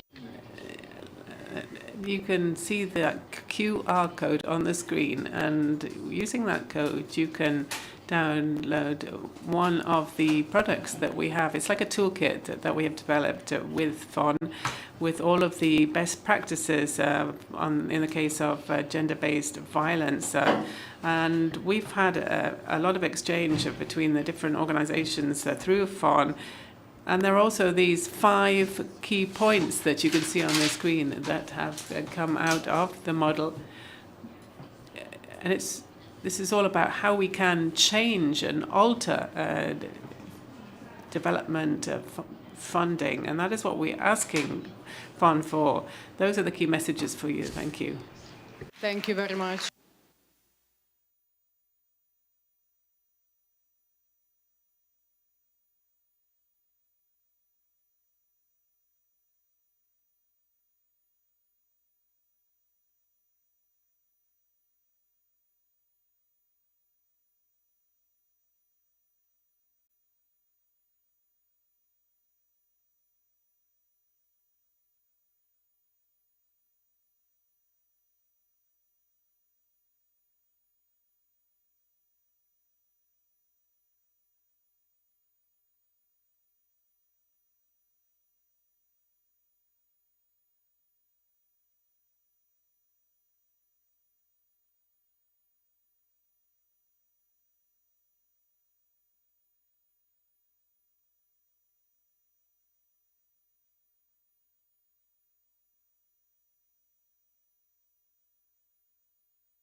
Good afternoon. Good afternoon. Thank you all for being here. I know that some people are still coming in from the break, but we're going to go ahead and get started since we have just an hour together. Want to welcome everyone to our panel. My name is Katie Whipke, and I'm the co-director for research and advocacy at Vocal. I'm also a PhD candidate at the University of Pittsburgh, and I'm honored to be moderating today's panel and providing some welcoming remarks to set the scene before we turn to this incredibly brilliant and provocative group of folks with us today. So we hear a lot in spaces like this one, including several times this morning, that we're living through an exceptional moment. Rights are under threat, democratic institutions are being strained right now, the international order is fracturing. We hear these remarks quite a bit in all of our spaces. And certainly those things are true. But we need to be careful about who that story is told for. For the majority of the world's people, this moment is not an exception. Colonial structures did not end with decolonization, they just reorganized. And the extraction of resources, the suppression of political self-determination, the systemic exclusion of certain knowledges and certain voices from the rooms where global decisions are getting made, these are not new features of a suddenly hostile world. These are the products of the very architecture that created our global challenges we're speaking about here. So feminist foreign policy emerged in part as a response to that harmful architecture we just described. FFPs collectively gave us a little bit of hope that global politics could be reorganized, moving away from the ideas of patriarchy, militarism, colonial power, that we could do some radical reimagining. But with scholarship and with the experience of people in this room, we know that it's clear FFP has not yet closed that gap between what it promises and what it delivers. But I want to be firm in saying this is not a reason to abandon feminist foreign policy, as unfortunately many states have done. It's a reason to start being honest about what these voluntary policy commitments can and cannot accomplish. We argue here that some of the challenges are rooted in the knowledge economy. Our knowledge is being used to design policies, and organizations are being resourced to implement policies, but the voices who are invited into the rooms where decisions are made are being concentrated overwhelmingly with minority world representation. FFPs are rooted in a knowledge system that is perhaps at best incomplete or at worst intentionally exclusive. That's what's shaping FFP's implementation and outcomes. So that's our honest starting point for this session, where we have to be candid. We know that there's not a shortage of knowledge.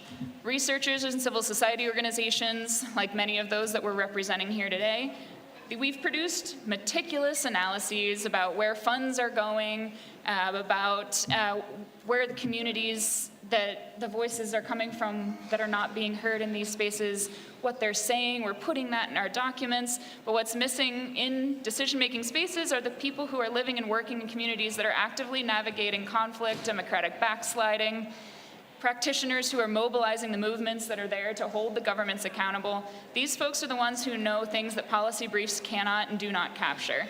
So we're arguing here that the problem is the persistent unwillingness to recognize that who produces what we might consider trusted knowledge is exclusive, and that there's another more lived truth that is often where we haven't been looking for knowledge. The knowledge architecture is an epistemic problem as much as a political one. It's been 50 years of post-colonial feminist scholarship that have been arguing that knowledge systems underpinning global policy are reproducing the very hierarchies that FFP claims to challenge, and the critique has undoubtedly been heard, but that translation has not yet happened.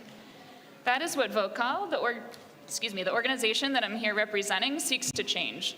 We are a collective that's rooted in transnational solidarity and plural knowledges of the majority world, serving as translators and bridge builders committed to dismantling the boundary between who produces knowledge and who consumes it. We believe that knowledge is a co-created process that happens through relationship, struggle, and the lived experience of those who are most affected by the policies being designed. That conviction is what's shaping our session here today.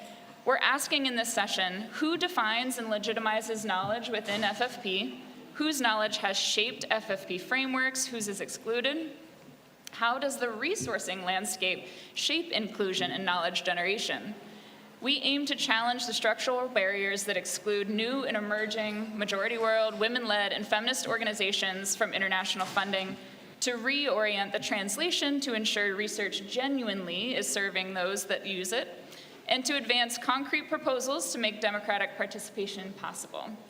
So over the next hour, we're going to work through three interconnected issues that are shaping these goals. First, how research gets translated or fails to get translated across epistemic and political borders in ways that are genuinely useful to movements, practitioners, and policymakers. Second, who gets funded to produce knowledge and do the work? And third, what's the relationship between the financial resources and meaningful democratic participation? What does that look like in practice? We have really brilliant panelists here with us today who are going to share concrete findings, some hard-won lessons from their own work. We have provocateurs who are going to push back and keep us honest. And we are going to close today by asking everyone in this room to think about the one concrete commitment that they are prepared to make here today. So I think we should start. We're going to start this session by looking to each of our panelists to provide a very quick, concrete lesson or finding or provocation from their work. We have about a minute to a minute and a half for that, and then we're going to get into a little bit of a dialogue between the two.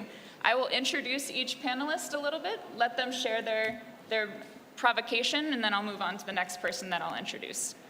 I will start with, let's see if she's ready. I will start with Maria Paulina Rivera Chavez.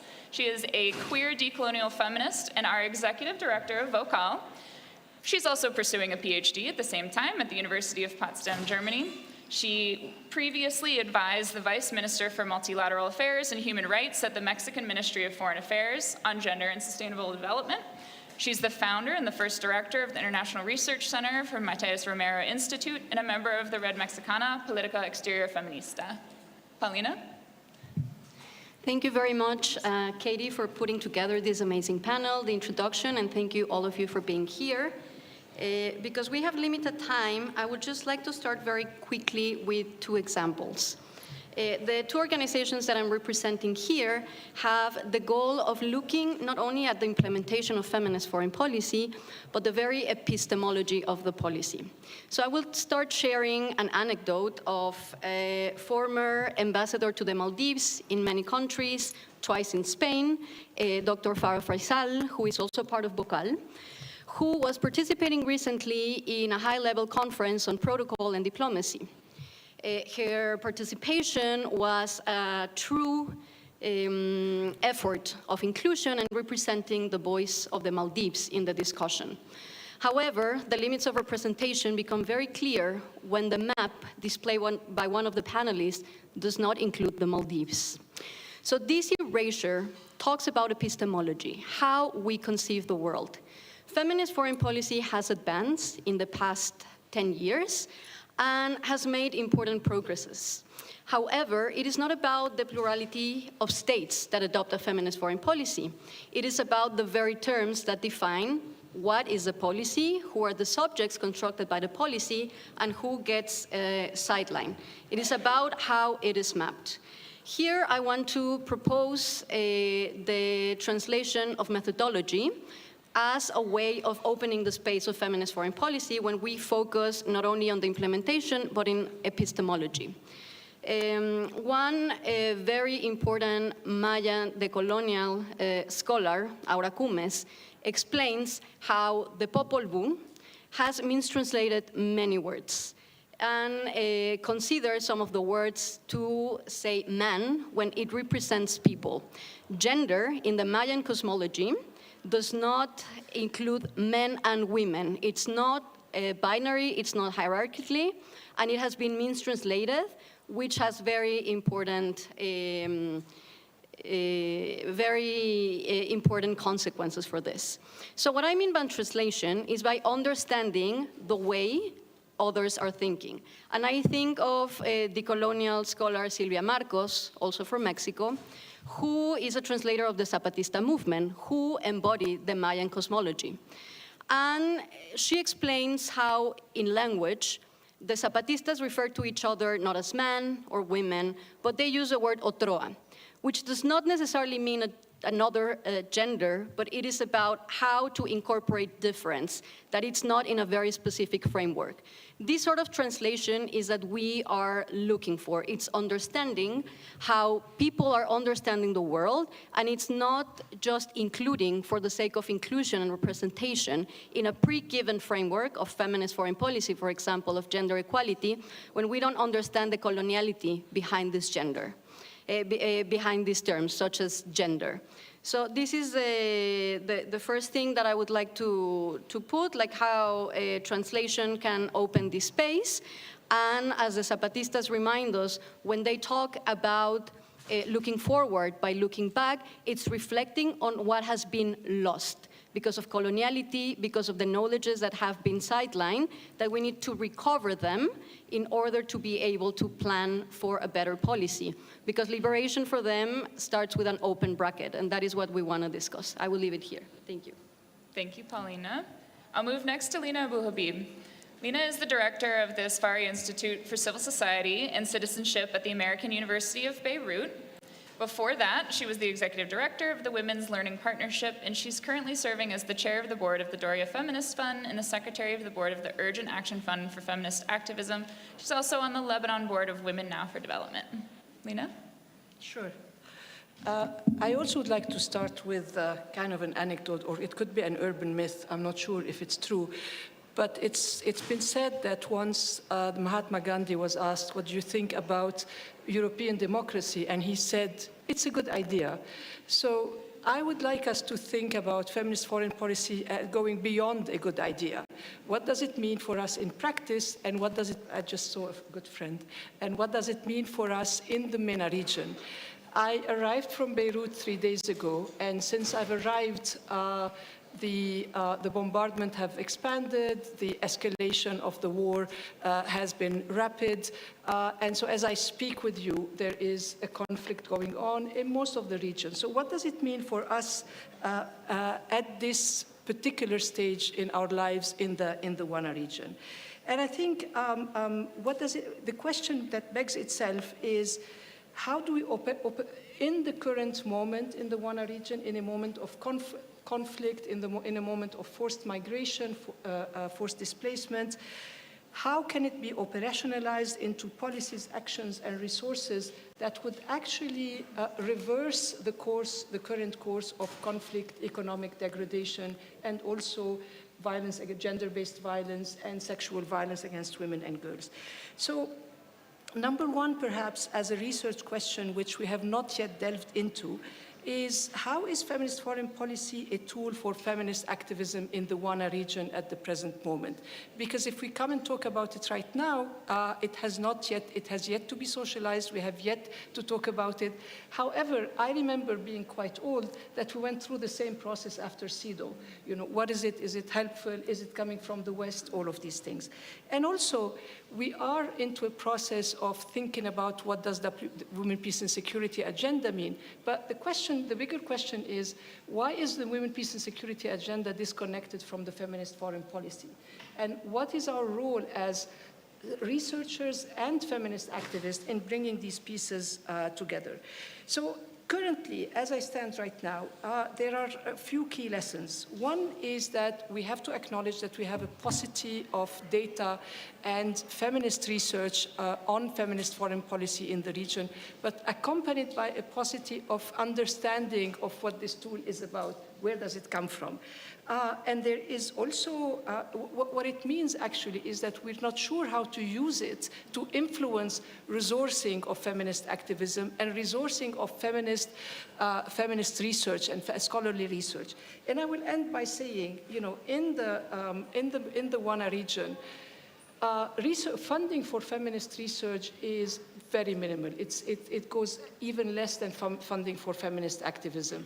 Research funding goes to the boys' think tanks, the boys who present themselves as, you know, being the wonderful opposition or, you know, too close to comfort to those who are in power. These are patriarchal structures. These are structures that do not believe in feminist research and certainly do not believe in research that will anchor feminist foreign policy and make it a powerful tool in our region. And maybe the main question that we need to ask is, whoever research funding goes to, it is going to a boys' club that is incredibly toxic and that is incredibly anti-feminist. Thank you.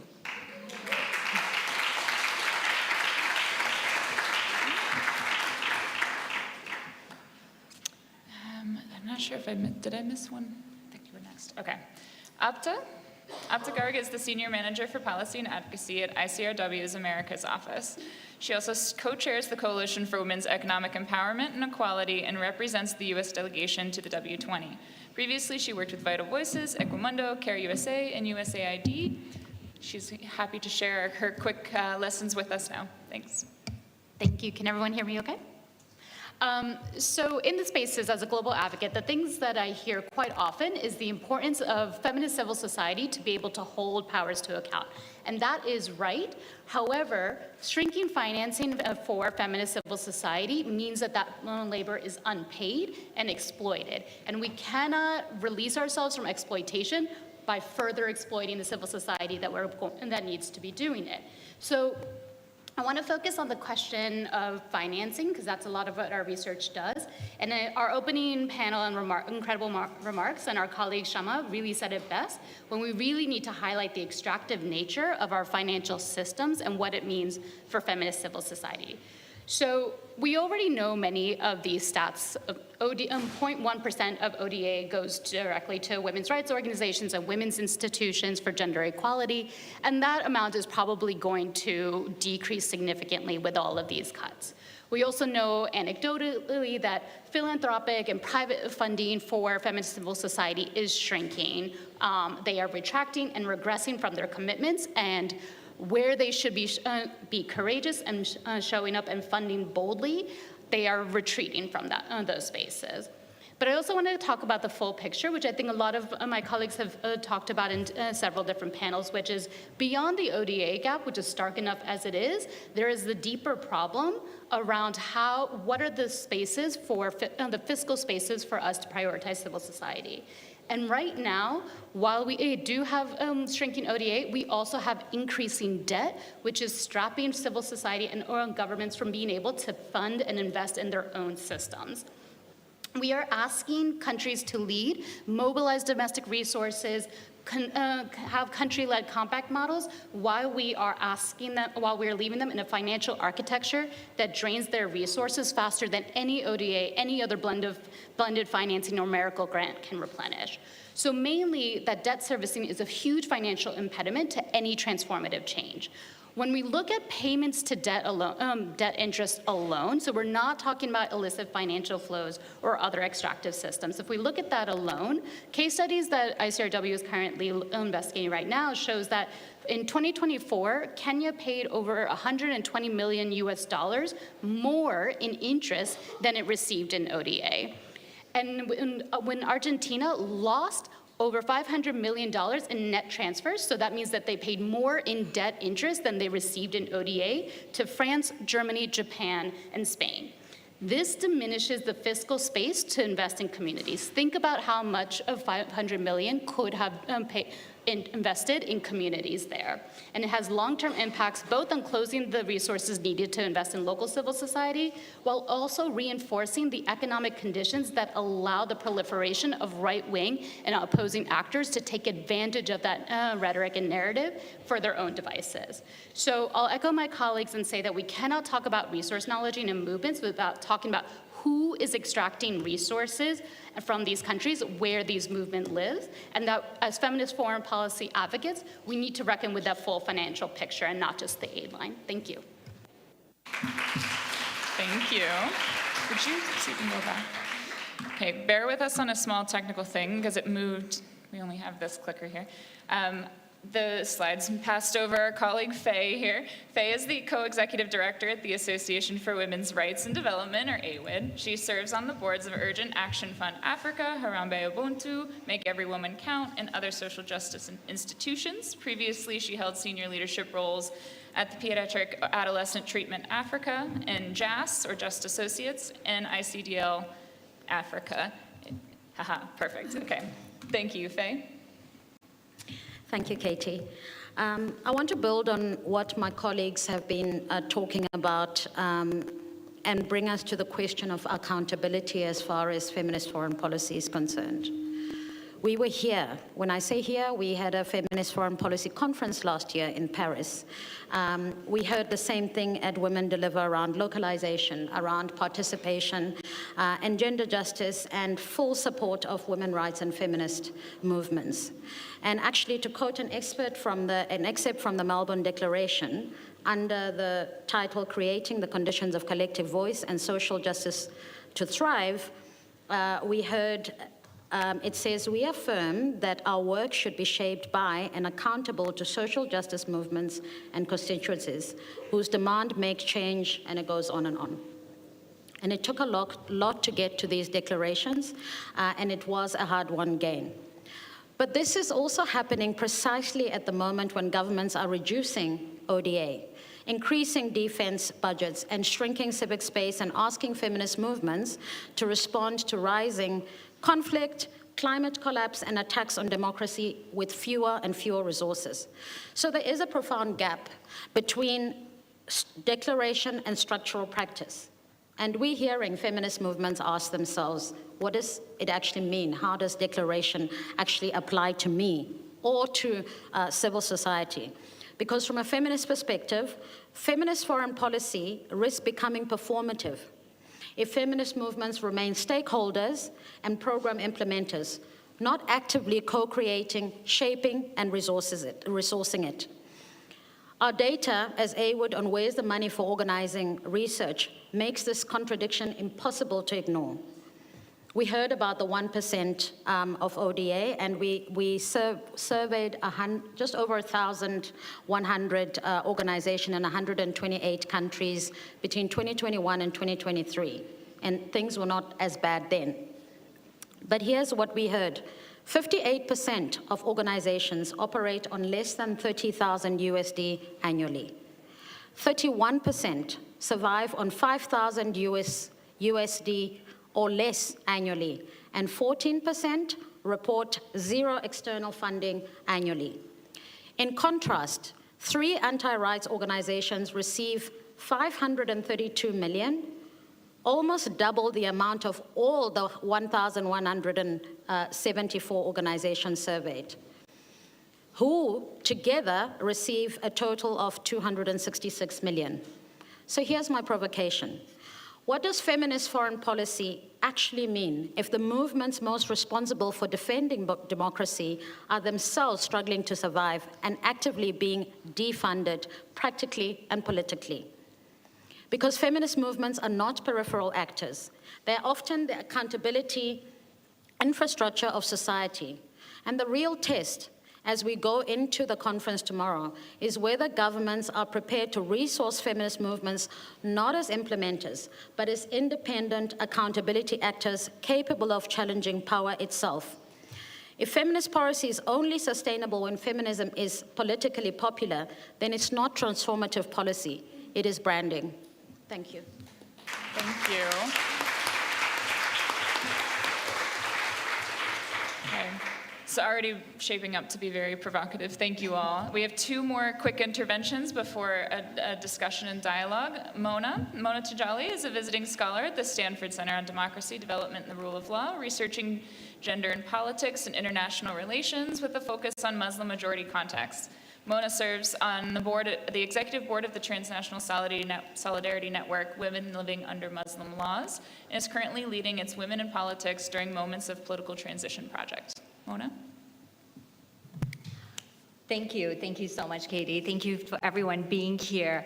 I'm going to build off of Lena's intervention to just highlight the particular political moment that we're in right now, which is unfortunately also the first plenary talked about extensively, is not only are we seeing the rise of the right wing, but also we're seeing unprecedented levels of conflict, of humanitarian crises taking place. So right now we're actually dealing with what we call a lot of transitional moments or pending transitional moments.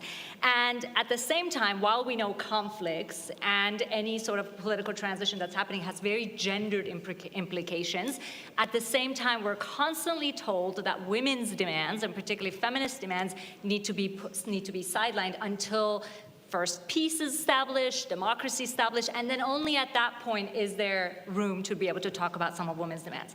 And I think this later, we really need to recognize it actually explicitly or implicitly means never. So the context that we're in, we talked about Lebanon, I'm an Iranian, so this is where a lot of these discussions are actually quite essential, and this is where feminist foreign policy can actually serve as a tool in order to bring about this accountability, in order to really highlight, to say that it's not enough for us to just have negotiations or have sort of peace deals without women being primary actors within these negotiations, and at the same time also even systematically sideline women's demands. So feminist foreign policy, the way we look at it, as was already said by my co-panelists, is sort of a tool, is a tool of leverage and accountability, and that this is really the time for no longer to just ask for women's rights, but to really ask for women's power and feminist powers to be able to shape a lot of these discussions. The other aspect of this intervention is also not to ever doubt that women from within the region are actually the sources of authority. They know exactly what their context needs, so as countries that have a feminist foreign policy or other ones who are trying to sort of negotiate, recognizing that the leadership role really needs to be given to the women from these contexts. They're already paying the high cost of these conflicts and these transitions. It's really time to create the platform for that. And within the Iranian context, within the Lebanese context, there's ample examples of feminists themselves actually explicitly mentioning what is needed. It's really the time to listen. Fabulous. Okay, and last but absolutely not least, we have Arlene Tickner. She is a committed feminist with 35 years of teaching, research, mentoring, consulting, and diplomatic experience in the field of international relations in Colombia. She was recently the Colombian ambassador and the deputy permanent representative to the United Nations in New York and the ambassador at large for gender issues and feminist global policy. She has explicitly said we can, use her first name. So Arlene, please go ahead. Thank you. I've just got off a plane and am a bit depressed about our electoral results, so bear with me. I'm going to make 4 very quick points. I'll try to be fast, and I want to be as provocative as possible, speaking now more as an academic than an ambassador. First, I think we've heard from several of the panelists that when we talk about feminist foreign policy, it's important to be aware that we're speaking about something that's very much a contradiction in terms, given that foreign policy is rooted in the very patriarchy of the state that it seeks to dismantle. And I find that if we're not aware of this in our actions, in our support of and development of feminist foreign policy, we're actually tricking ourselves into thinking that this isn't a huge barrier. Second, I'm increasingly discomforted by the use of terms such as global south, global north, global majority, minority, core periphery, because I think there's a real danger of essentialization and problematic assumptions around the social and political progressiveness of the so-called global majority. While it may well be that women's and feminist organizations are progressive in every sense of the word, many, if not most, governments in the global south or the global majority are not. And I think we also need to be aware of that when we talk about foreign policy, feminist or otherwise, because we're talking about a growing number of rightist governments that are undemocratic and that deny rights of both women and LGBTQI+ persons, among others. Third, core periphery logics play out not only at the global level, but within countries. And they largely determine who speaks, who receives funding, who participates in debates such as these. Both English language barriers, financial barriers, political and epistemic barriers are at play. And these also need to be highlighted and made aware of. Finally, I think a genuinely feminist ethos or methodology is rooted, I'm going to use Sandra Harding, may she rest in peace, this term, strong reflexivity. We need to be conscious of our privilege and act upon it to open space and create room for others who don't have the privilege to be in spaces such as this one. And strong objectivity, meaning that we need to insist upon the inclusion of marginalized and vulnerable voices in every conversation.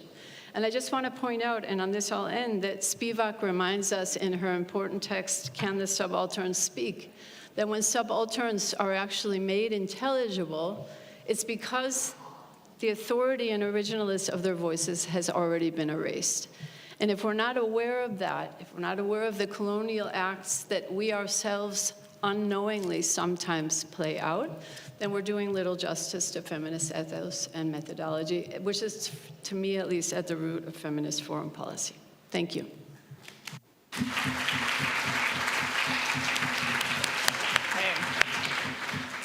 These are really tremendous insights that are going to set us up really well. I think some of the things that we heard are going to continue to be reflected, things about how we can't put the good idea of feminist foreign policy, the cart before the horse in a way. We need to understand how this is operationalized, the language that's used to frame it. And language is another big thing. We heard from several of our panelists here about the words that we're using and how that shapes what policies and knowledge gets created as a result. And the resourcing, when we're thinking about things like debt, when we're working off of such small amounts, as Faye was telling us about, this resourcing conversation looks a little bit different when we start thinking about how we can possibly resource additional knowledge creation in a way that takes these things into account to enable FFP to be a tool that we can leverage and operationalize. So I want to move into the dialogue now amongst the panelists. We're going to begin with the first topic I mentioned on translating research.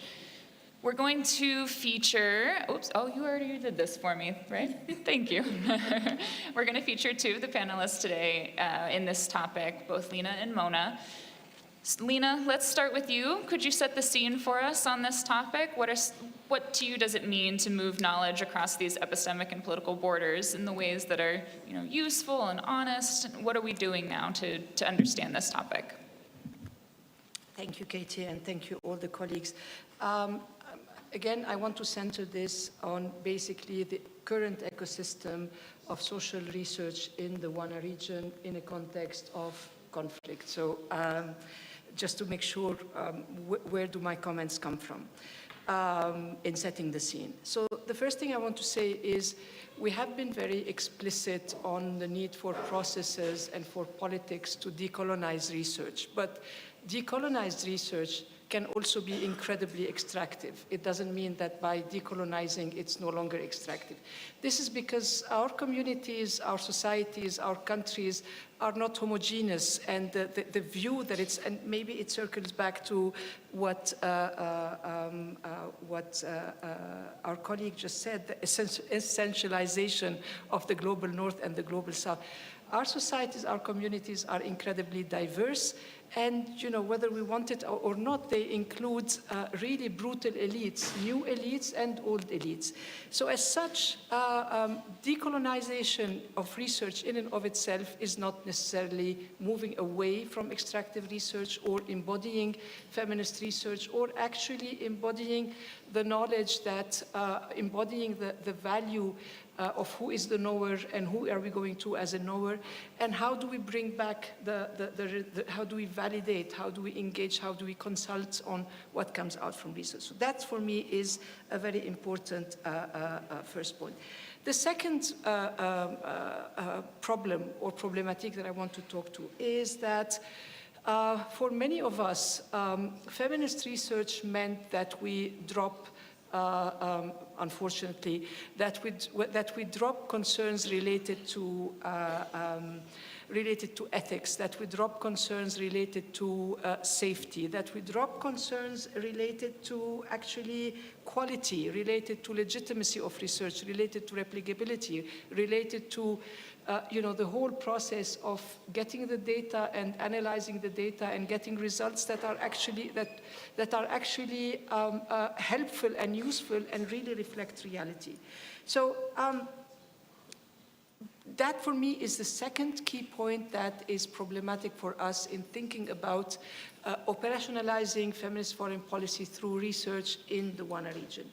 And the third one is, I'm not sure there has been a real shift of who holds the power of knowledge and how the power of knowledge has been, reshuffled, redistributed, has been really, and if I dare say, democratized. And I think the reason, or one of the manifestations of why, is that we need to think again about who crafts and who decides what are the research questions. Where do they come from? Because it's the research question that gets funded at the end of the day. Who crafts it, who thinks this is what we want to investigate, remains very much linked to patriarchal power. And perhaps the last thing I want to say, and again, now I sound like a broken record, but decolonial research has also, yesterday in our convening with the Feminist Foreign Policy Collaborative, we spoke a lot about the anti-rights and how there has been how our language and our ways of working and our methodologies have been co-opted. Well, the Boys Club have also co-opted the language of decolonization. They use the same words, they use the same, seemingly the same framework. So as such, basically, my worry in what I'm seeing being in this ecosystem is really, rather than reinforcing the elites of the global north, we're reinforcing our own elites. I'm not sure this is really helpful for women and girls in our region. Thank you.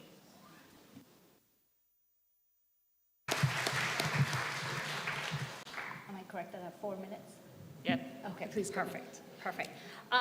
So yes, I want to build off of that to explain or to sort of, I guess, be the provocateur of what do we mean by knowledge translation.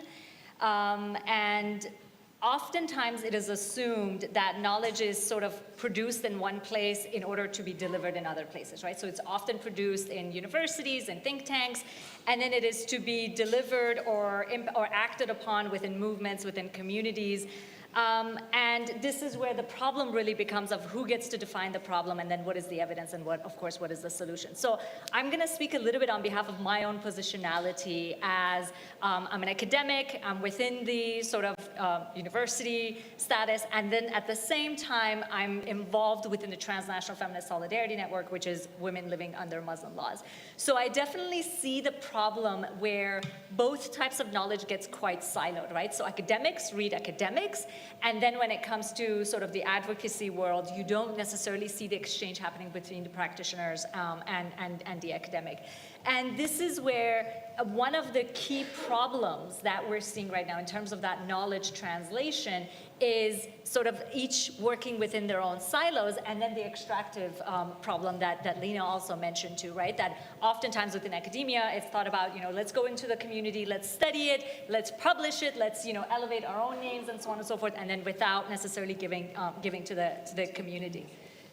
Yes, let's get tenure, or if we're a think tank, let's make sure we get that extra funding, let's make sure we get that sort of recognition and so on and so forth. And I think these are some of those harder truths that specifically if we're talking about decolonializing how we understand knowledge is really, really significant.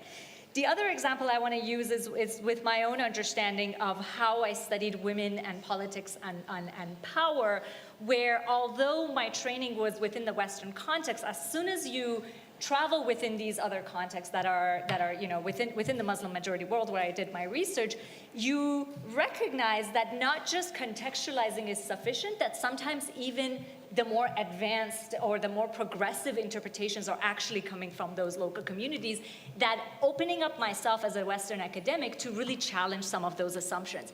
And here, one concept that has been really helpful for my own analysis of how I want to talk about women and politics and power and feminist demands is what I think Paula mentioned at the beginning in the plenary session, was something that we call imaginative politics, where a lot of the feminist demands are currently at the moment of really reimagining what does it mean to be part of institutions, whether it's the foreign policy institutions, whether it's the funding, whether it's the parliament, and so on and so forth.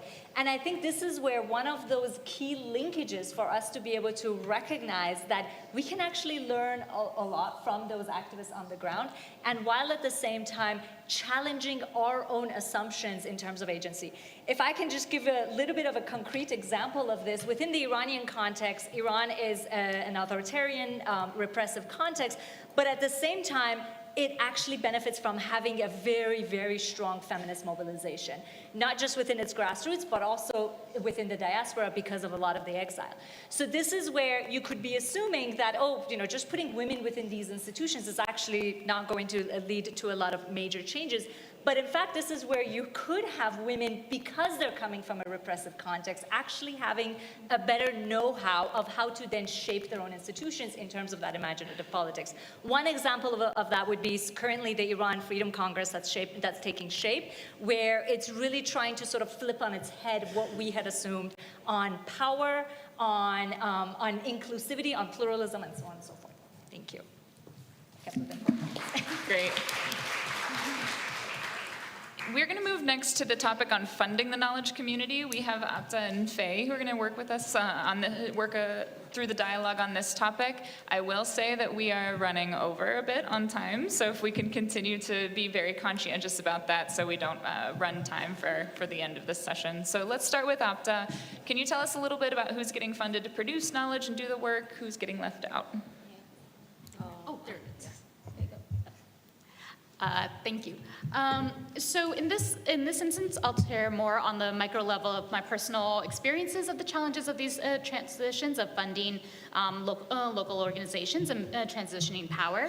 And the common theme is really that global North organizations need to actively step aside and really stop being barriers to this progress. One of the examples is from my time working with USAID, and the other is my current time here at ICRW, as it undergoes a process of not only reflecting, but trying to implement this shift. So in the first experience I'll talk about is that working with USAID, we were working on a new grant that was supposed to be women-led and women-focused, really emphasizing a paradigm shift, whereas women-led organizations not only got to decide kind of the distribution of funds, but also who would be in charge of leading that, who would be in charge of designing the indicators, the reporting requirements, really actively structuring how that work was happened. And it was a really exciting moment to really think about how do we actually put into practice these values around locally led. However, when the reporting was actually conducted, when the evaluation was conducted and synthesized and presented for review, it was completely derided. It was not accepted. There was so much pushback over the actual format. Why is it in this format? What are these indicators? A lot of that pushback came from the same people who were supposedly in favor of it. They fronted this idea of wanting to let local organizations lead, but when it came to actually doing it, when it did not conform to their perceptions of what that would look like, it became a problem. It took a lot of work to stay firm, and that if we want it to be locally led, it has to be locally led in all facets, and that means not necessarily conforming to our own preconceived ideas of what a report or indicators should be looking like, what should funding look like. And so this is an example of needing to let go of what we perceive as the right way versus the wrong way, and recognizing that it can't be local in just some ways as long as it conforms to what I consider to be local.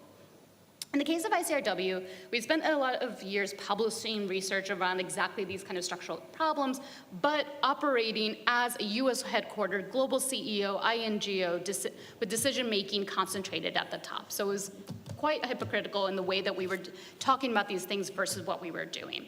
So at some point, and really the pandemic and a lot of different transitions really pointed out that these contradictions became impossible to ignore, and we needed to do something. So after 50 years, ICRW has dissolved its centralized model and now has a decentralized model, which we're currently in the facets of implementing. So bear with us as we go through all of these challenges.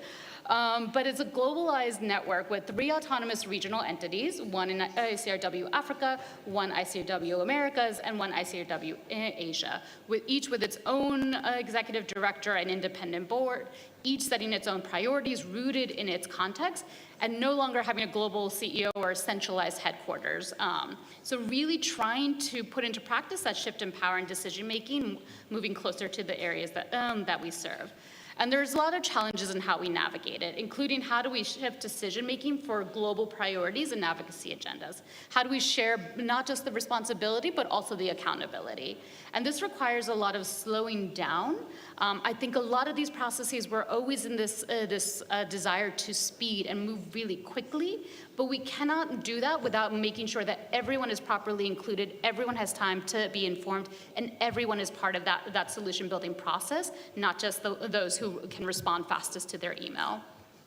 And it externally created uncertainty for partners and donors alike. So these structures that make an organization legible or understandable to external partners and institutional funders, such as a single headquarters, a global CEO, consolidated finances, are exactly the types of structures that concentrate power and don't allow for decentralization. They don't really understand organizations that don't conform to preconceived models. So dismantling meant that we had to temporarily be less understandable to the people who want to partner with us and who want to fund with us, but being really true and rooted in those values. That has really a lot of costs, especially when we're navigating shrinking budgets, geopolitical instability, and an aid environment under pressure. But it's really important work that we're trying to see through and trying to navigate all of these as a network, as a global network with co-decision making. Okay. And so last I'll say is that we really just making sure that we're dismantling our ideas of what is in practice. Funders say they want locally led grassroots organizations, community-rooted organizations, but then create due diligence requirements, reporting structures, preference for established track records that systematically favor some organizations over others. And so funding transformation requires funders to sit with discomfort and try new ideas and to ask themselves honestly, are we funding structural change or are we funding the performance of structural change inside models that we're already comfortable with? So really trying to ask ourselves what is going to work and really being comfortable that that some of us don't know the answers and we have to experiment with something new. So I'll pass it to Faye now. Thank you, Appa, for bringing it actually down to what I'm trying to say and giving an example already.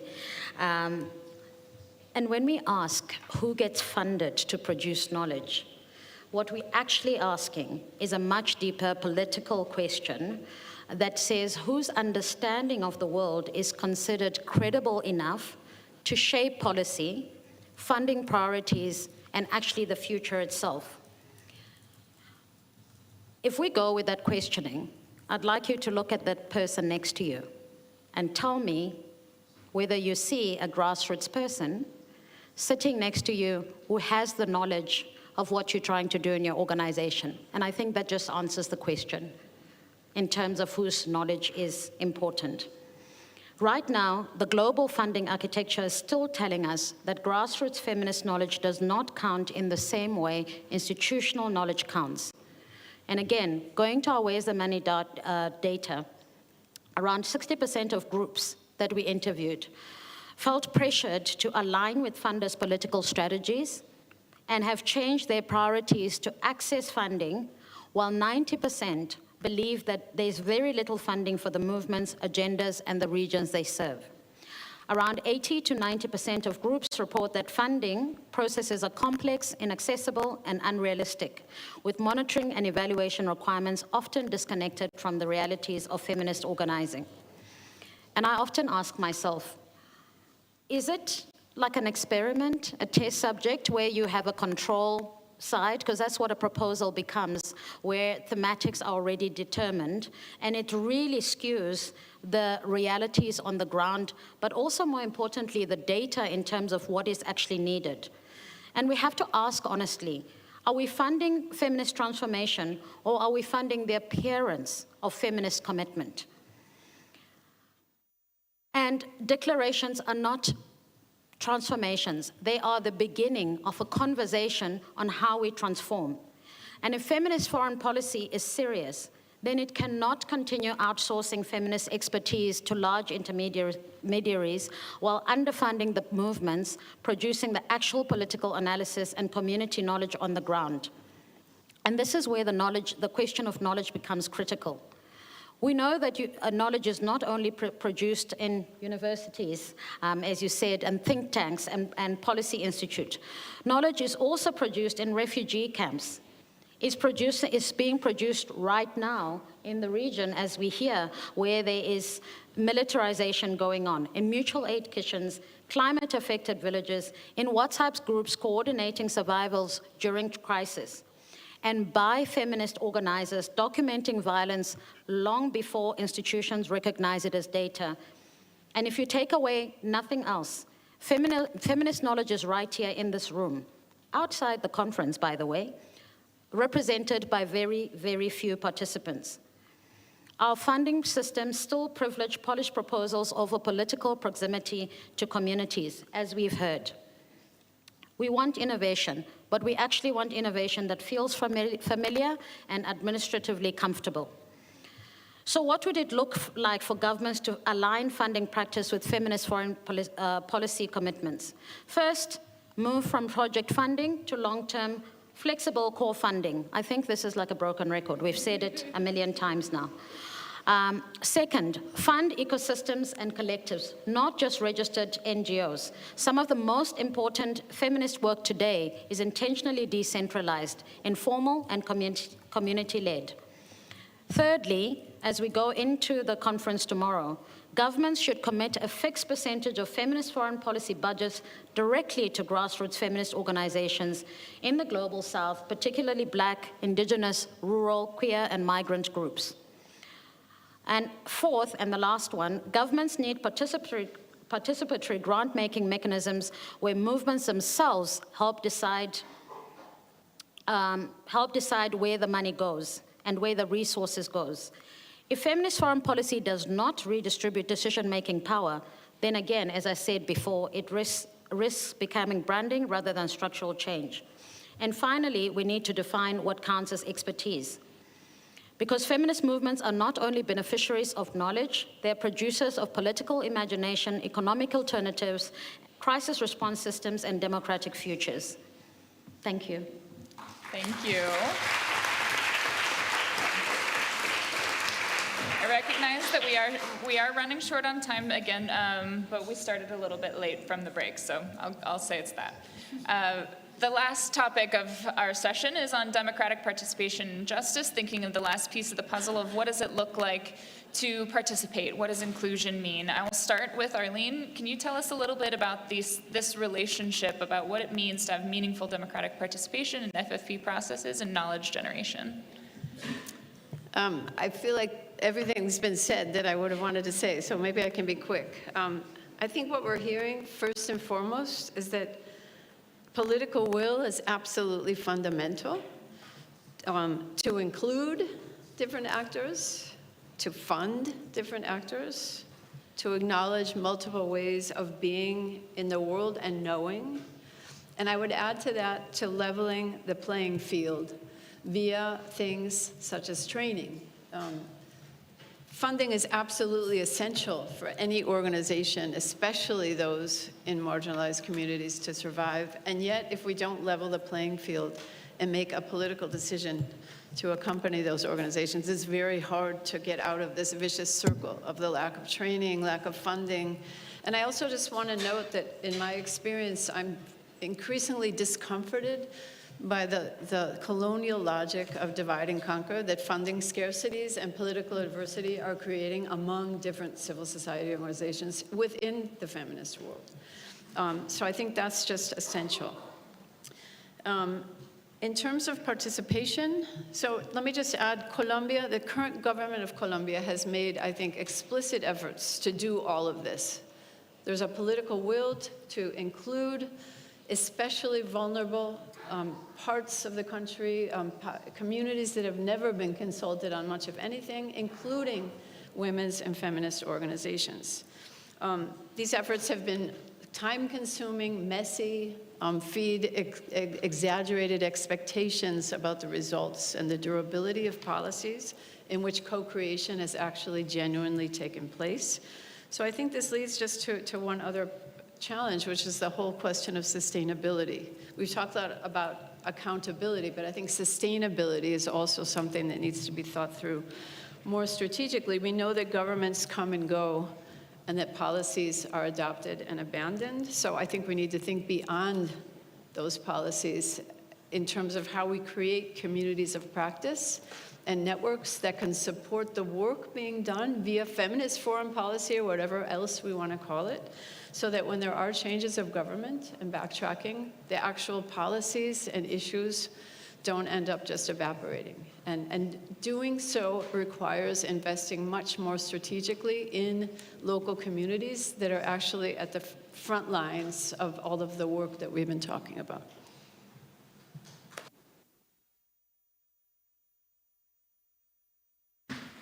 Paulina, go ahead. I'll also try to be very quick because everything has been said, but I think it's important to address the very concept of democracy, not only because it puts together what we're talking about knowledge, about resources, but because it's one of the key topics of this conference. And I would like to say, for me, one of the biggest challenges of democracy is the very idea of democracy itself, and it has colonial underpinnings. And this is not me saying it. Many decolonial scholars, I can cite Brenny Mendoza, for example, have talked about this. In order for the free citizen to exist, the democratic system was based on the enslaved, the colonized, the racialized, the feminized. And these dynamics persist today. And Faye's question is so important. Let's look at who is sitting next to us. In the sense of we have a joint political project, but many are absent here. And that is what I meant at the beginning of the very intelligibility or the epistemology, or why a country that is invited to a conference does not even appear in a map. And this happens in democracy, whose voices are included and on which terms. So what I would like to say, just to close, is that we need to change the very terms of participation when we talk about democracy, and I agree with Arlene, like we cannot be claiming that because we put the label of majority world or the global south, we are actually changing something because of the structure or how the structure is happening at the moment. And it is not about geography, I would like to close with this, but epistemology. So that is what we need to look at, and in the very idea of democracy as well. Who is participating with which resources, and who is represented on whose terms. So I would close with this. Thank you. I think this was really a brilliant conversation. I do want to hand it over now to my colleague Isabel Hernandez-Pepe. She's the fellow co-director for research and advocacy at Vocal, and she's been taking notes. She'll give us a summary of some of the commitments today. Thank you very much, Katie, and thank you very much for all the speakers for your inspiring and tremendous contributions. Bear with me just for a few minutes before lunch so I can kind of like set, just name a set of collective commitments that emerge from this discussion, but also from the previous discussion we are having here in this forum. So first, how do we translate research? We talk about this, and we talk about these concepts that we reach for, such as gender equality, human rights, democracies, and they're of course powerful concepts, but they come from traditions. And so when we treat them as the only language that counts, we risk assimilation rather than transformation. So our commitment is to translation that is reciprocal, horizontal, and anchored in lived experiences. So we commit to let questions come from the ground up. Research agendas, as it was said already by many, should be co-shaped with movements, communities, and knowledge holders whose insights are too often mined and rarely centered. And translation means listening before synthesizing and designing with, and not for those most affected. We commit also to multiple ways of knowing. As Paulina was just saying right now, majority world is not a place on the map. It is an epistemic stance, and we will hold activist, first people, and community knowledge on equal footing, and also resisting, collapsing complexity into a single frame. We commit to formats that travel, so knowledge should return to the communities that generated it in languages and forms they choose, and to move across policy spaces without losing politics or context. And we also talk a bit about, extractivism, And so we should commit to guard against these extractivist practices. And in the case of feminist research, data rights, consent, shared authorship, and benefit sharing are not add-ons, but they are the ethical spine of this kind of research. Second, how do we fund the knowledge community? So too often institutions cite feminist commitments while the independent movements that defend democracy, that document harm, and hold power to account remain precariously funded. And so if feminist foreign policy is mean anything and is moving beyond the good idea kind of approach, resources must follow responsibility. So we commit to fund independence, not just implementation, and to trust-based support for feminist movements, collectives, and emerging organizations, which are essential to accountability. And also, we should commit to widen the door, so funding practices should reach community-rooted, women-led, and grassroots actors, including those outside the formal registration, through simpler access, appropriate due diligence, and reporting that measures learning and impact and not just paperwork volume. Third and last, how do we secure democratic participation and resource justice? Participation without power is just performance. So we already watch promises of inclusion fade at the moment decisions are made, especially in times of conflict or political transition. And so we refuse to repeat that pattern. So we commit to make participation structural and resource, to stipends, childcare, visas, interpretation, digital access, and accessible formats are the minimum condition for meaningful engagement, and they're not just favors to be offered when convenient. We commit also to prevention over repetition. Every negotiation, transition, or peace process tied to feminist foreign policy must embed enforceable gender equality standards and independent civil society verification.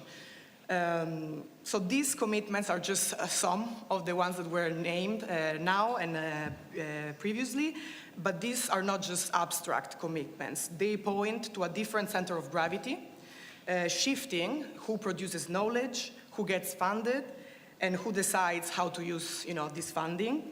And they ask us to redesign our own institutions so that majority world ways of knowing shape the agenda, so that independent feminist movements are recognized as democratic infrastructure, and finally, so that participation is resourced to carry real power. So this is the work of a feminist foreign policy that moves from just a declaration to transformation. And I argue that this begins with how we leave this room, how we budget, how we write, how we listen to each other, and also how we share the table. So thank you very much. Muchas gracias. And enjoy the lunch. Thank you.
Hola, buenas tardes.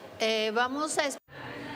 Good afternoon to you all. We'll just wait for a few minutes before we start this session. So we'll wait till people come in and start sitting in their places here.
Bueno, pues ya arrancamos. Buenas. Let's get started. Good afternoon to you.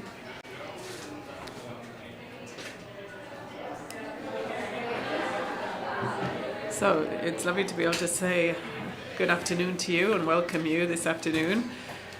This is a dialogue on rebuilding multilateralism from the grounds of care, feminist dialogues for a coherent and transformative global agenda. So this session is being held within the framework of the 5th Ministerial Conference on Feminist Foreign Policy. And that's a meeting that's going to be held over the next couple of days here in Madrid. The title of that meeting is Building Peace and Democracy. So that's the frame, and I think it's really important to place the care economy and caregivers at the heart of feminist foreign policy. When we talk about FFP, we have to question the traditional political priorities of the international political scene and remember that sustainability of life, interdependency and social justice are at the very heart of this task to build peace and democracy in the world today. In that regard, for us, and we are the organizations who have put together this panel session, it's so important because it's important to acknowledge the fact that we can't have a truly feminist foreign policy if the care economy remains on the sidelines of budgetary priorities in multilateral fields. Caregiving has to be within this frame of foreign policy. We have to understand how we understand democracy, international cooperation and international security in this way. Human dignity and the sustainability of human life are essential. That is why we wanted to set up this session on building more coherent and consistent feminist dialogues, looking at the care system, human mobility, the ecological transition, human rights and democracy, as well as feminist foreign policies. Maintaining life, the sustainability of life, has to be at the heart of discussions in this multilateral framework. So welcome to my colleagues sitting on the panel with me today. Cristina Muñoz, who is from the Alianza por la Solidaridad. It's a partnership or alliance that is part of a global justice association. Another panelist is Sandra Castañeda Martinez, who represents the Network for Women's Health in Latin America and the Caribbean, which is a a regional network, as I said, Latin America and the Caribbean. Montserrat Pineda, who represents Creación Positiva, that's a local organization working in the field of sexual and reproductive rights and doing international advocacy. I'm also delighted to be able to introduce to you Antonia Avalos, representing the Association of Women Survivors of Gender-Based Violence. This too is a grassroots network of women's organizations. What we've done is set up this QR code. You should be able to see it. If you look at that QR code, you'll see that there is a questionnaire. Please take a photo of that QR code, answer the questions if you would like to. It's all about setting up a dialogue with everyone. We don't want to limit the panel session to questions and answers here up on the panel, but also broaden it to all of you. That's why we have the QR code. Let me explain the format. There will be 3 questions, and our panelists will answer those 3 questions. We'll take each question separately. We don't have a lot of time. You actually have 3 minutes, each one of you, to answer each one of those 3 questions. And we would very much hope that this format will be a very dynamic format after the lunch break there and the jet lag that a lot of you and us will be suffering from after such a long trip here. So that will make this session more participative. So thank you very much. Let me explain who I am. I am Aidea Garcia Hernandez, representing Catholics for the Right to Decide in Mexico, and I'm delighted to be here participating in this session today. So let me kick off with the first question, which I would like the panelists to answer. So Cristina, Sandra, Montserrat, and Antonia. So from a feminist perspective, that there is a challenge, isn't there, when we have to include caregiving in our discussion, and when we think about the transformation resulting from inequalities and exclusion. So the question is, care maintains and sustains life, migration. There is movement and there is energy, and all of that drives transformation. So in multilateralism, agendas tend to take separate tracks, don't they? So what feminist strategy could we put in place to ensure those strategies converge and operate in collaboration in the whole field of multilateralism? Christina, would you like to take that question? Thank you, Aidea. How's the feminist energy doing after the lunch break? Flagging a little bit. Let me get back to the serious discussion. I'm delighted to be here. I'm from Madrid myself. We're really seeing some tough times now, aren't we? Especially people like me, who is feeling a lot happier to be able to move forward now that we're here. Let me try and answer that question, Aidea. I'm not telling you anything new, really, but the care economy, caregiving, is considered to be a cost as part of the social protection system, when really it should be seen as an essential structural element. One thing that has come up over and over again this morning in the discussion is that the very first question we have to ask ourselves when we see those separate, isolated gender is who do they benefit? Who wins here? And it shouldn't just be seen from a fragmented perspective.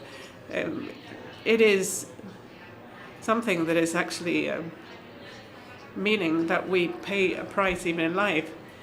Human mobility on one side, caregiving, energy transition, all of those 3 points are separately, and so we don't see how the global economic system is truly operating and what impact and influence we could have on it and how the rationale works in the system.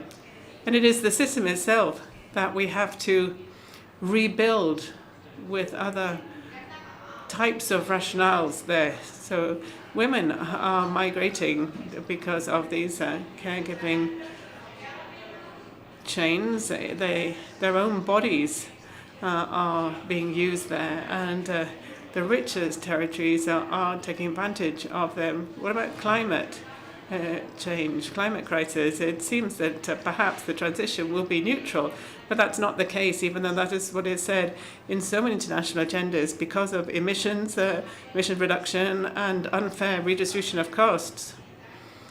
But the fact that we're interdependent, the fact that we are vulnerable, none of that is taken into account in the caregiving field. What about direct climate impacts? Droughts and other climate effects mean that women have to spend a lot longer than before tending the earth, fetching water. There is a scarcity of food, and there's a greater risk of violence for women and girls. The energy transition that we are witnessing today, the green economy as it's called, is still very much focused on extractive industries and capital accumulation. So simply we are switching some commodities for others. You've got critical or raw materials there. They're supposed to have this prior informed discussion and consent, but it's leading to the land being taken away. So instead of fossil fuels, there are new minerals, new commodities that are being extracted from the earth. And that thirdly, what about the political cost of those badly designed green policies, subsidies? Those subsidies in electricity costs, that they will have an impact on the economy where we have the most vulnerable people living. Another element, debt and climate financing. Those two elements are very linked together. So the countries that have caused the climate crisis are not the same as the ones that are suffering it and that are in debt, and they have to take on more debt to mitigate those effects. I know we don't have a lot of time, so what would I like to change? International decisions. What about growth and competitiveness? What are the capabilities that we have to be able to have a more decent way of life?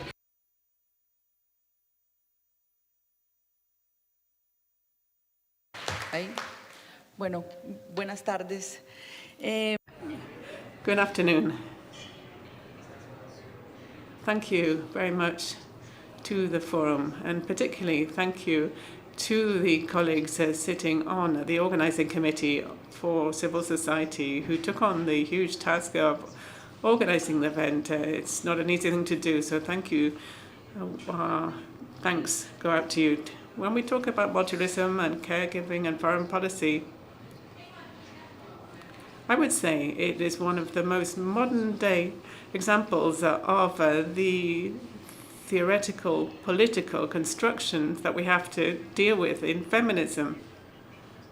What I have learned, I've learned it from those women who have certainly put themselves in these spaces. I've learned especially about the theoretical construct. Marita Perceval, I don't know whether she's here today. There she is.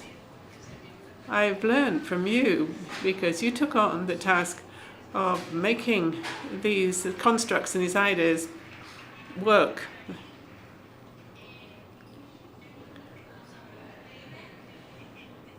And that has allowed us to understand that multilateralism necessarily means a reconstruction of a space that has lost all its legitimacy. That's true. It's now very much weakened, but it's still a necessary space for the reconstruction of the structures of power, because we have to redefine those relationships that are defined by discrimination and other similar patterns. Marita's work speaks very clearly about international relationships. Those international relations are built on the repression and subordination, the class system, the patriarchy, on the fact that all of these people are working together. What does this mean? It means that we have to re-signify these structures. The way to do that is through the care-giving society. What is in question at the moment? It's not so much the individual human rights that we used to deal with. I want to answer that question about ownership of rights. It's no longer an individual issue, it's a collective one, but I think that's the next question. What a challenge, care, you know, the time issue is something that is so pressing. Anna is also out there. I'm talking about Earth, about the time factor, about communities. And it's so important. It's a key watchword when we're talking about the care. And thank you to the colleagues who've done what they have been able to do to make sure that we're all here, even though we're not actually all here. It's important, though, to mention the work that they've done. One nuance, though, I want to mention is that it's not just that the agendas aren't getting to the negotiation table in a fragmented fashion, but if I could explain, we have these structural, watertight compartments, these silos, don't we? Mandates, financing, everything is separate and different.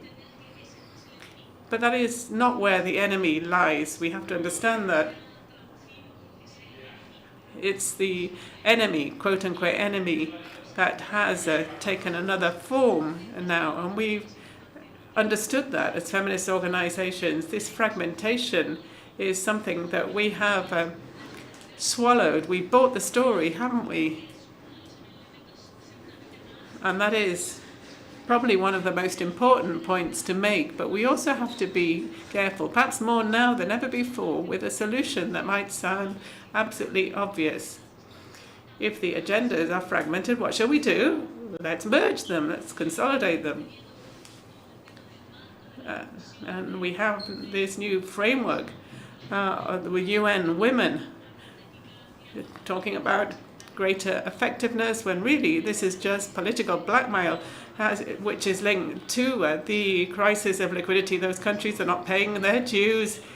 And yes, we all know that the structures had changed. But what is behind this? It's something different. It's important too, when we're talking about care, in this field of multilateralism, we're talking about a dissolution of agendas. We're not talking about finding the evidence elsewhere. I know that I'm running out of time, but could I please give you a couple of examples? When we're talking about how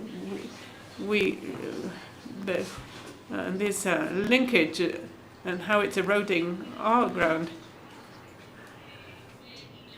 let me talk about the EU LAC agreement.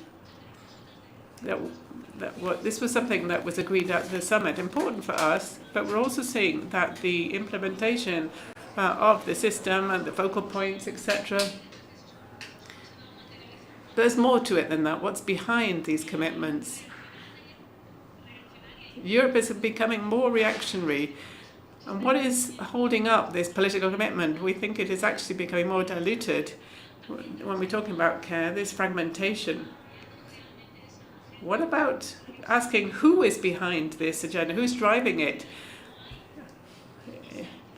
I really don't think that we have the necessary linkages there, which have a lot to do with legislative frameworks. but it also has a lot to do with real and actual stances that are taken and with participation. We have to make sure that this isn't just something that's an anecdote, and feminism presence is absolutely key here. Hello, good afternoon. First of all, thank you to the organising committee and to all of you women from the Global South feeling sleepy and with your claims and your advocacy behind you and with that strength that you have to negotiate, to put pressure on the men in politics who are taking decisions about our lives and the funds and financing of this, what they decide what can be funded and what kind of life we can lead, particularly those of us who are women living in the Global South. To answer the first question, why do we have the separation of the different areas of migration, energy and care? I think it's because of a political decision that has been taken in our system, which is chaotic and unfair, but more than that, it's like Frankenstein. It's difficult for us to fully understand it, but it is dragging us down in our lives. I propose that we have this caregiving agenda in this multilateral framework as feminists, but it's not just about adding new social policies to what we have already got. It is something else. As feminists, we are asking for a new reorganization of work. The way work is organized, production is organized, care, and how wealth is distributed. The current model is no longer feasible. It is putting in at risk the life on this planet and our culture. And it seems that all of us here on planet Earth are being led towards destruction and wars, and this is going to jeopardize all forms of life. That is why we demand a redistribution of power, of resources, and the responsibility and accountability for the erosion of natural resources, all forms of life I'm talking about, at all different levels. I'm not just talking about the political levels, we're talking about citizens.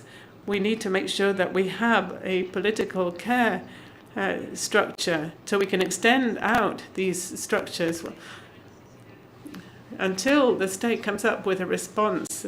Let's learn from the Global South, where it is the mother, the grandmother, the aunt, and our neighbor. We all learn to support each other, not to save money for the state, but because we would like to ensure that there is a little bit of joy in our lives, quality of life for our bodies. Sometimes we are so exhausted that we even don't have time to make love or to go out and fight or to quietly and calmly prepare lunch because there's no time to do that. It's rush, rush, rush, or to actually do what we can and to pay the costs and end up getting to the end of the month financially and also emotionally. Thank you. Thank you very much to you for that first section of questions.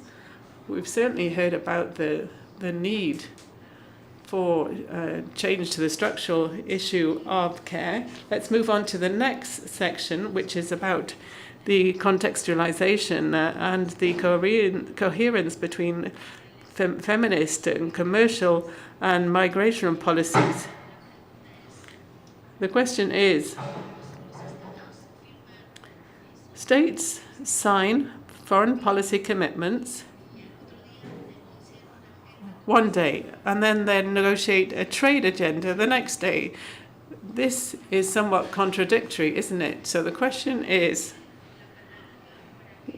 what is the lever that we can pull in to make sure that this is not something that will be normal? So we're going to start with Monse, then Antonia, Sandra, and Christine, the last place. Well, I think we all have documents here to try stick to the topic. We've been building transformative agendas for decades. We've faced many difficulties, but we have the 2030 agenda, the Beijing Action Plan. These agendas have been built upon the recognition of the work that we've carried out as feminists throughout decades. However, there's also a fragility there. And I'm going to start with this topic, but I'm not going to stop there, because I think that we need to abandon this sense of defeat. We're always talking about defeat. I think that being able of talking about policy consistency from a technical but also a political point of view, because when we talk about this consistency, this is one of the most politically charged elements that we can work on. So we need to give it the consistency it demands. For example, when we talk about the 2030 agenda, we're talking about SDGs, SDG 5, SDG 17. These aspects are there to accompany us on processes that we need to be able to explain some things. However, they are not the fundamental pillar when we talk about policy making. I think it's important that we can determine that those agreements that are being implemented are agreements that are full of reports, assessments, but one of the key aspects that we need to start working on or talking about, because that is the place where we can have leverage, is the fact of whether they are binding or not. I mean, all the impact assessments, etc. Are they binding or not? Because if not, we're talking about something entirely different. We're not talking about care policies. We could also be talking about sexual and reproductive health and rights. We could be talking about all those things that health policies prevent violence against women. But in any case, we're talking about how they are articulated, if they are binding or not, because we now think it is normal that they are not. Why is that? Why have we assumed that feminist policies are not accompanied by enough resources and enough useful tools? And this also has to do with the institutionalization that has happened in the past years, the institutionalization of feminist policies. This has to do with feminist foreign policy, but it also has to do with local policies. I mean, national, regional policies in general. In this context, I think it's crucial that we take a look into that. To be able to incorporate other aspects that have to do with that consistency I was mentioning earlier, I think we need to be very careful when we talk about political will. Because this is a term that we're overusing. We're always talking about political will, but what is it really? What is about to happen in Colombia, what is already going on in Argentina, or what is going to happen in Germany or in Spain, what kind of political will are we talking about? How is it articulated? What is our role in that context? I'm not only talking about how democracy is built. This is a crucial aspect because consistency, policy consistency, has to do with democracy. And we're not really incorporating that aspect in this discussion. And we also need to talk about the tools that are available to fight that lack of consistency. We need to reflect on how we have understood ourselves as drivers of change in that absolutely necessary process that needs to be carried out by institutions, but also by ourselves in the streets. So, with regard to the second question, I think it mentions the state's lack of inconsistency, and I think us citizens have normalized that as something that is always present in national politics. They say something and then they do the opposite. They sign an agreement and then they invisibilize the issue of the care economy. I think this is a structural part of the violence against women. This lack of political will, of funding and of resources to put women at the center. This power structure benefits from the subordination of feminist commitments. However, I think that even if states proclaim to be feminist, in our daily lives and in public policies, there's always going to be contradiction.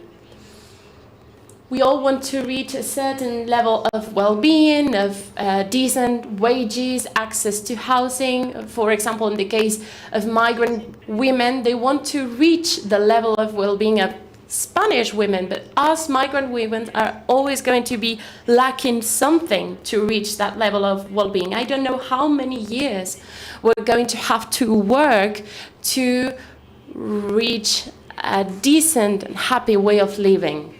So from my point of view, I think that levy of feminist agenda should not be a parallel discourse that keeps sustaining the state's decision in this kind of multilateral forums. I think tomorrow and the day after, our colleagues must be there to question things and to tell them that we cannot be content with simple, mere performative representation. We want to decide, we want to condition those trade agreements or economic transactions. If this premise of sustaining care is not present, it won't be enough for us.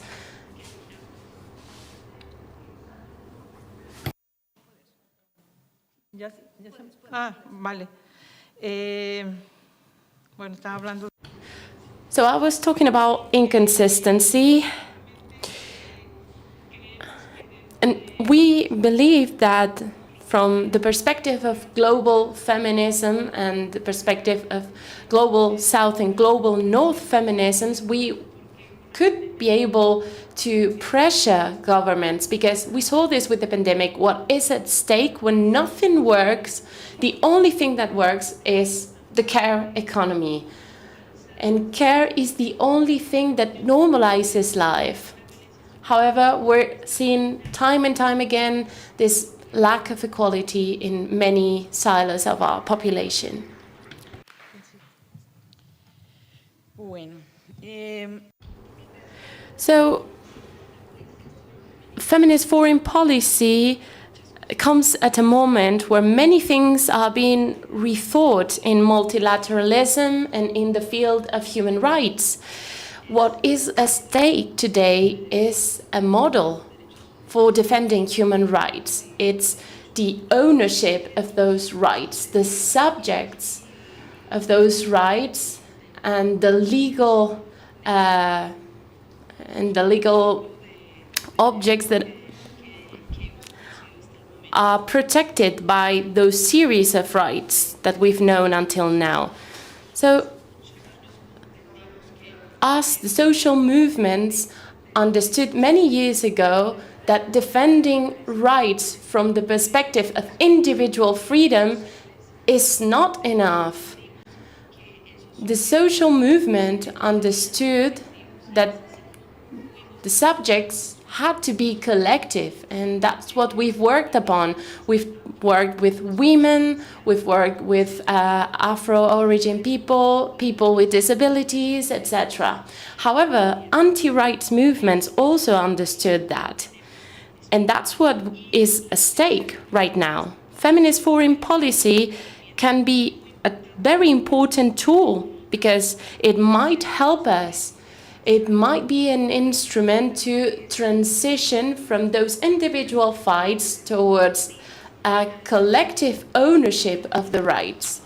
And this is something that we've been working for years now. We've been working on the building of legal universal principles.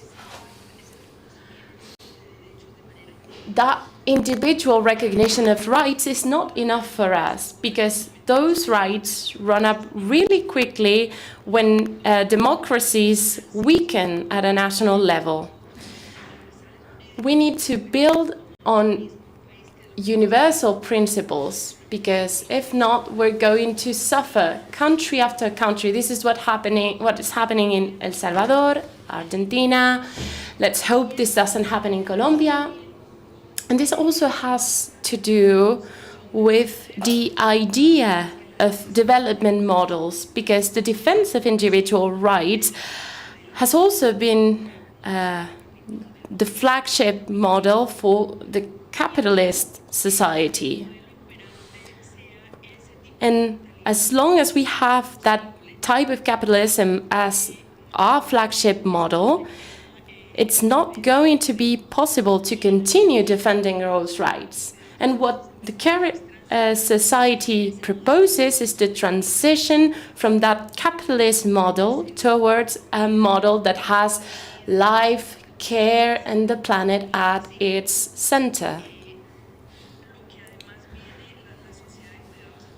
The Care Society also proposes to rethink and re-signify all the things that we've learned to associate to capitalism, such as the redistribution of reproductive tasks, because in the end, the core idea is the concept of justice in development. It is imperative that we see feminist foreign policy as a tool allowing us to go beyond the statistics of parity and having a much wider and comprehensive look that is cross-cutting to women's rights, intersectionality,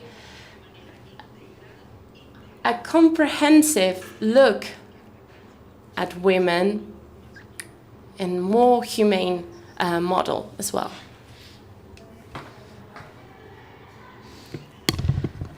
So to conclude, I would like to go back to the previous idea.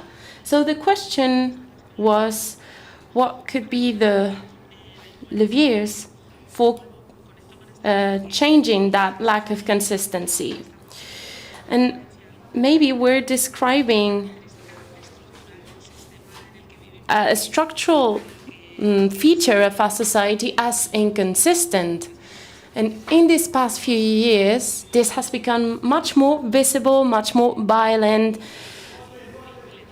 and much more lethal for societies as a whole. I think that, to be optimistic, we're facing a turning point. This has only just begun. This is going to be a long, hard battle. And I think that we need to be aware of the fact that the things that we've done until now no longer serve us, because we're fighting something that is much more powerful than us. So when you ask this question about how states can sign feminist declarations one day and then the day after signing an enormous trade agreement or an agreement for buying arms, for example, and this is something that we have seen here as well. How is this possible? Well, I think economic power and feminism answer to hierarchical orders. So when women's rights or the issues that we're tackling here oppose the interests of the world we're living in and this extractivist change, those geopolitical interests are always going to win. And when the issues are laid out on the table, the answer is always cynical. So here today, we've made very clear that we need to go back to our roots and rethink our structures, but we need to continue working on areas such as budgeting, because we're going to see the reflection of our state's will in budgeting and the amounts that are allocated to different areas, because budgets are also a political declaration. We have also talked about policy consistency. It's really important to assess environmental impact by taking into account how they impact women's lives. And a transformative feminist foreign policy must include environmental issues as well. And finally, and once again, I think that the most important aspect would be to redefine what we think development is, because our day-to-day insecurity has more to do with poverty, the lack of public services, labor precariousness, and the climate crisis. We need to keep that in mind. We need to keep those issues in mind and discuss the idea of development much more. Here in Spain, I feel like development cooperation agencies tend to be aware of those international rationales, but we're not so aware of our day-to-day discussions and our day-to-day challenges, because they are also answering the question of the notion of life. And I think that we need to keep them present as well. Well, thank you very much, Cristina. I think it's not enough just to have political will, but we also need admissibility and accountability mechanisms. Well, thank you very much. With that, we're going to close that section and we're going to move on to the third one. This is the context, how to create that context with regard to the participation of feminist movements and how to bring in the Global South into multilateral spaces. So the question is really what would have to change to make a difference that will be forever and a day, to actually ensure that we have a real feminist foreign policy. Antonia, Monsig, Cristina, and Sandra. I think we have to stop playing the role that we've always been allocated from the people in power. That we are there to speak in fora, to be in multilateral meetings, but with no power to take decisions. If we could take those decisions sitting down with the states, that would be the time things would change. We would be able also, as organizations, to play that role. I'm not saying that it's a problem with the political capacity that we have, or that we don't have proposals for change. We do have that, but the global patriarchal structure exists. It's the reality. It's the way things work, and they have brought chaos and in suicidal things and military spending and AI into the world today. We know that that is not right. Their policies are taking us down the path of climate disaster and the end of life. We are hopeful now. Hope is a form of resistance. It keeps us going, and that means that here today all of us can bring in these different gazes, these narratives, and our diversity. Some have more training and education than others, but it doesn't matter. We all have the same energy to be able to save lives. We all want our lives to be happy lives, to be good lives, and hopefully we could have an influence on the decisions that are being taken. These men are taking decisions about us in these multilateral fora.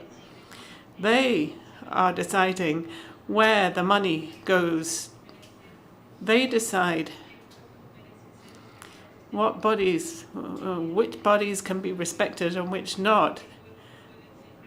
Who can be made vulnerable, who can be exploited, or who can be wiped out, because all of this is happening too whenever there is a war on.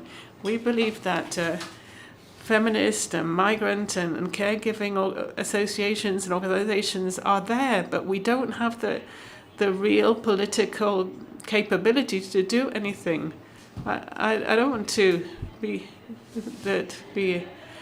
someone who's actually raising the warning, word of warning here, but we've been doing this for so long, and look at Seville and Andalusia where we are. Climate change has affected our lives so much, and if you don't have air conditioning, you can die of heat. 45, 50 degrees centigrade, that is the temperature right now in Seville, and we are living in the first world. But that is the life that we are living now in the first world. I think that we women shouldn't just keep on going, asking them for reports and for them to consult with us. We need to be advocates, we need to be lobby and make sure that they all respect all forms of life and have that global feminist agenda of caregiving. Sorry for going on too long there. I'm so happy to be able to be here today, all of us together, and that we can link social justice, affection, political resistance, and work together. Thank you very much.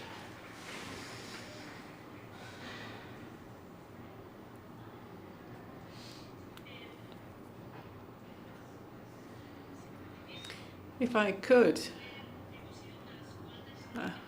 I'd like to say that a number of us have already really raised an issue, something that is happening, and even today here, that we're participating here in this forum. We are able to be here, but we are working together, global north, global south. That should help us, and that is something that we're constantly complaining about, aren't we? The fact that we can't be brought closer together. I think we have to put together a much more robust collective answer and response, and maybe that could be put into the next declaration. I sometimes get the feeling that it's just all about making a noise, that same noise that is everywhere in all forums. We're always saying that, aren't we? Participation. So maybe we should see if we can actually build something more concrete. And some of us are doing that now. Look at us. Sometimes there are too many, or many initiatives, or no initiatives. So why not sit down and think about what is happening between the meetings, between the fora? What about those original agendas? How many times do we have to complain before we can actually come up with a more accurate, linked up, joined up response about our own care as well? We're talking about care, but are we talking about caring for ourselves? We're exhausted, aren't we? We're made vulnerable, and that has also a lot to do with participation. How can we participate?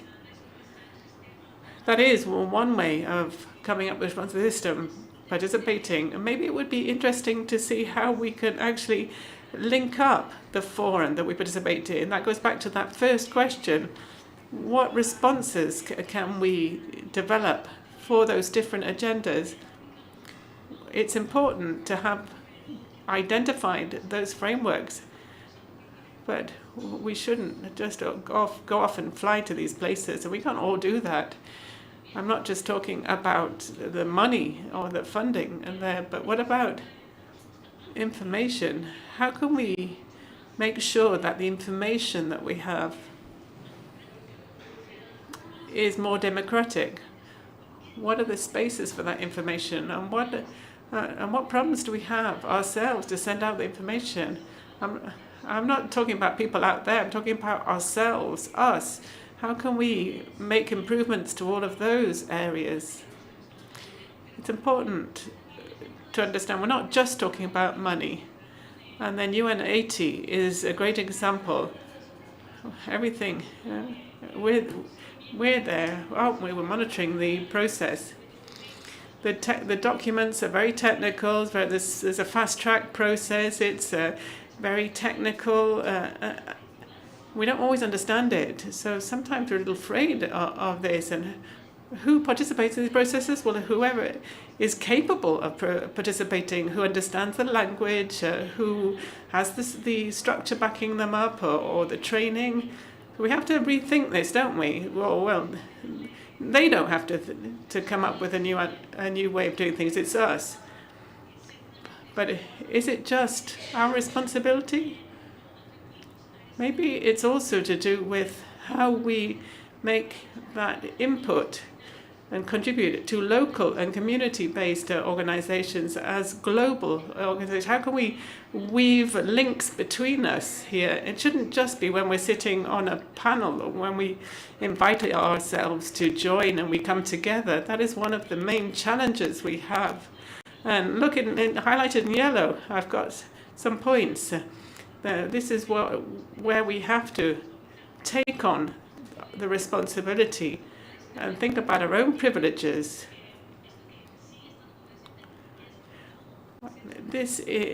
Life has become so precarious for all of us, and it's important to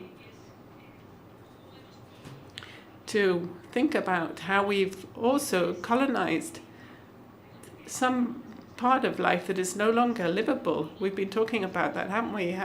Whether we can live there. We need to build something that is more livable. And the coffee break, we were all sort of huddled together, weren't we? And this is a great building, but it was a little symbolic. We don't have the time, do we, to talk at length. So I know I've gone over my time. Thank you.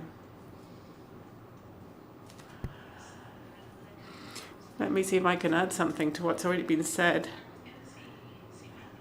This question about whether or not we're participating or we're just here and present. There are lots and lots of issues and difficulties there. Money, funding, resources. And then you have to wonder whether you should be on the panel or who should be on the panel, and if we as organizations in the north have more money than those in the south, and that is also part of the colonial structure that we also operate in development cooperation. But I don't think we're in the right place where decisions are taken. But nevertheless, meetings like this, spaces like this can give us an injection of energy, but official multilateralism isn't the place where the major decisions affecting the lives of millions of people are taken either. These decisions are taken in the offices of the big tech companies or in the weapons industry. It's all very dark and opaque, isn't it? Going back to the panel itself, I think as organizations we need to understand that this is a bit of a controversial moment in time. The big NGOs in the north have to become decolonized. It seems that we're almost buying up the discourse of the extreme right. We have to be very critical ourselves about how power is shared out among NGOs. It's almost like a daily conflict, isn't it? As if we're not looking out to what is happening out there, and there's terrible things happening out there. I'm just trying to explain that these are the different concepts that we are battling with at the moment.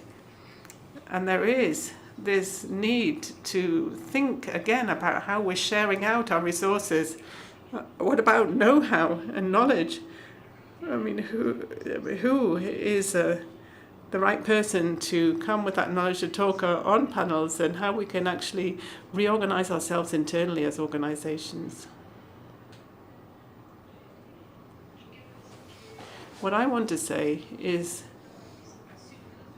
that participation of feminists isn't just a question of being in a place, but it is about being there. It's not just about money and funding, but it's also about having funding and money. And we all have to ensure that we are accountable as well. What we have seen over recent years is that spaces of participation are being closed down. We are left out. And when there are spaces there, often they are no longer serious, and it's a bit like everything is a bit frivolous. It made more frivolous. Oh, girls, come along and have a talk here. That's no good for us as women feminists. And why not? It's not just about participation spaces being opened up to us. It's more about structural issues. It's about how wealth is shared out. It's about development models. That is why the 2030 agenda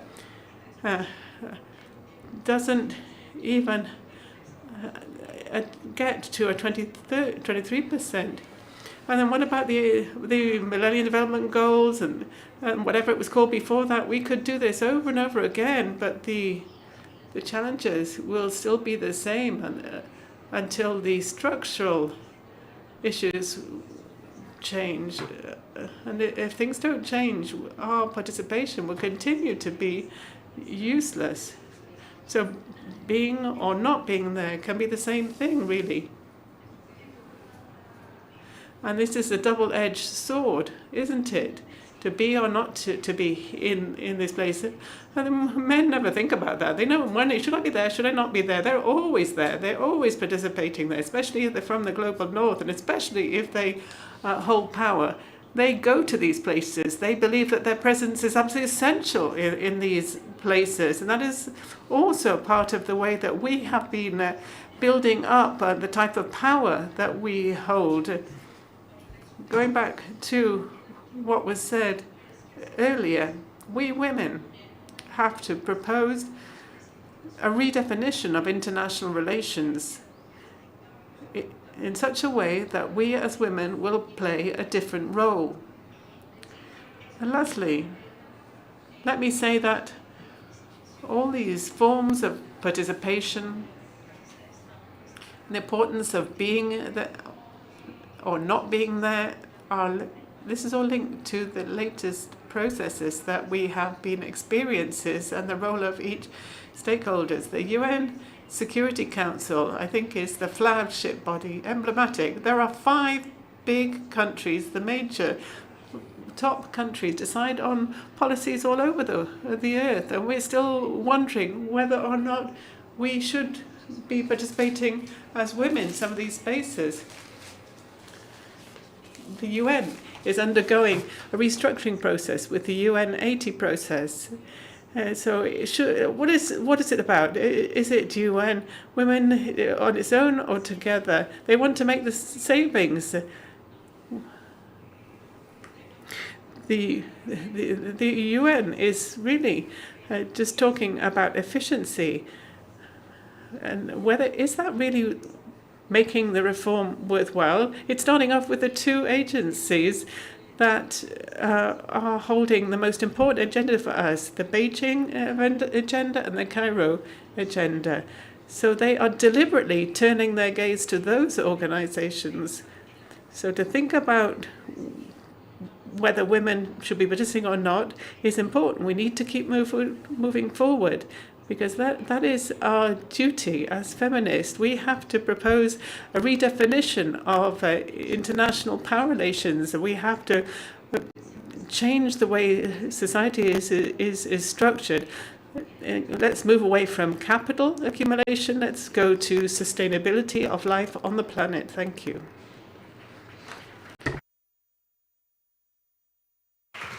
Bueno, pues muchas gracias. Thank you, Sandra. Thank you to our colleagues sitting on this panel. I do think this conversation will help us to build those partnerships, those strategies to be able to address current challenges, but also if we look at the huge possibilities for transformation that we can undertake as feminist organizations all over the world. Thank you very much. And I think we've kept to the time very punctually. Thank you.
I am Oh, wow. Yeah. 2 minutes went by really quick because I did check the clock. Hello, everyone. Buenas tardes. ¿Me escuchan? Good afternoon, can you hear me? Vamos a comenzar porque debimos haber...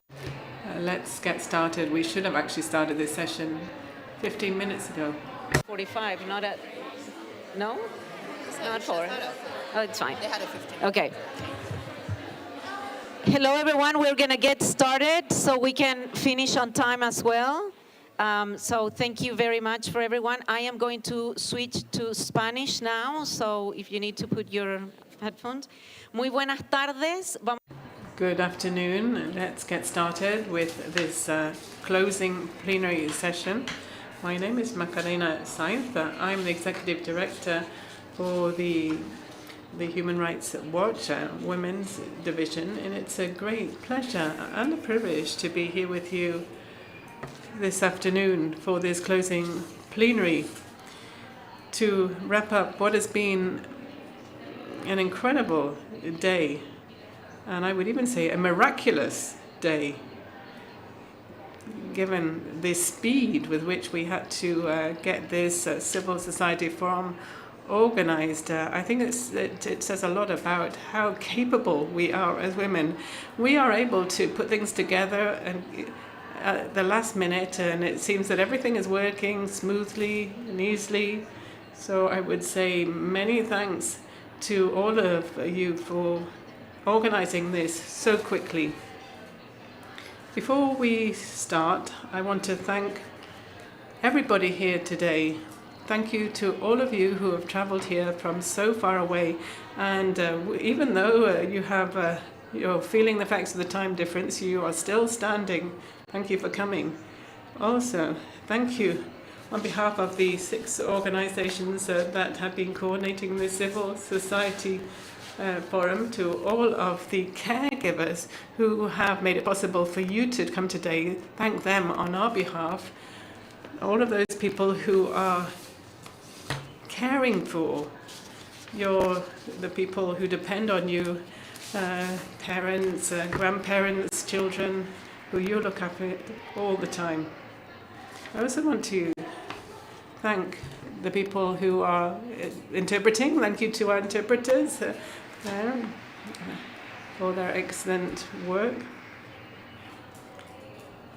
Thank you to the people who have looked after us and served our coffee and our food, to the people who cleaned the room for us and will come back again and clean the room, those who are cleaning the washrooms. Thank you so much for your great work. And last but not least, I'd like to thank the government of Spain for making it possible for us to hold this forum, making it possible for us to come here, and for the 16 women's organizations who have been very patient, and those, a lot of you who have terrible time distance. Thank you for making this forum possible. So, without further ado, I'm going to give the floor to Tony Hastrup, who will give you some more information about the political declaration for our Civil Society Forum. Tony is the co-founder of the African Feminine Collective on Policies and also professor at Manchester University. Thank you, Tony, for joining us today.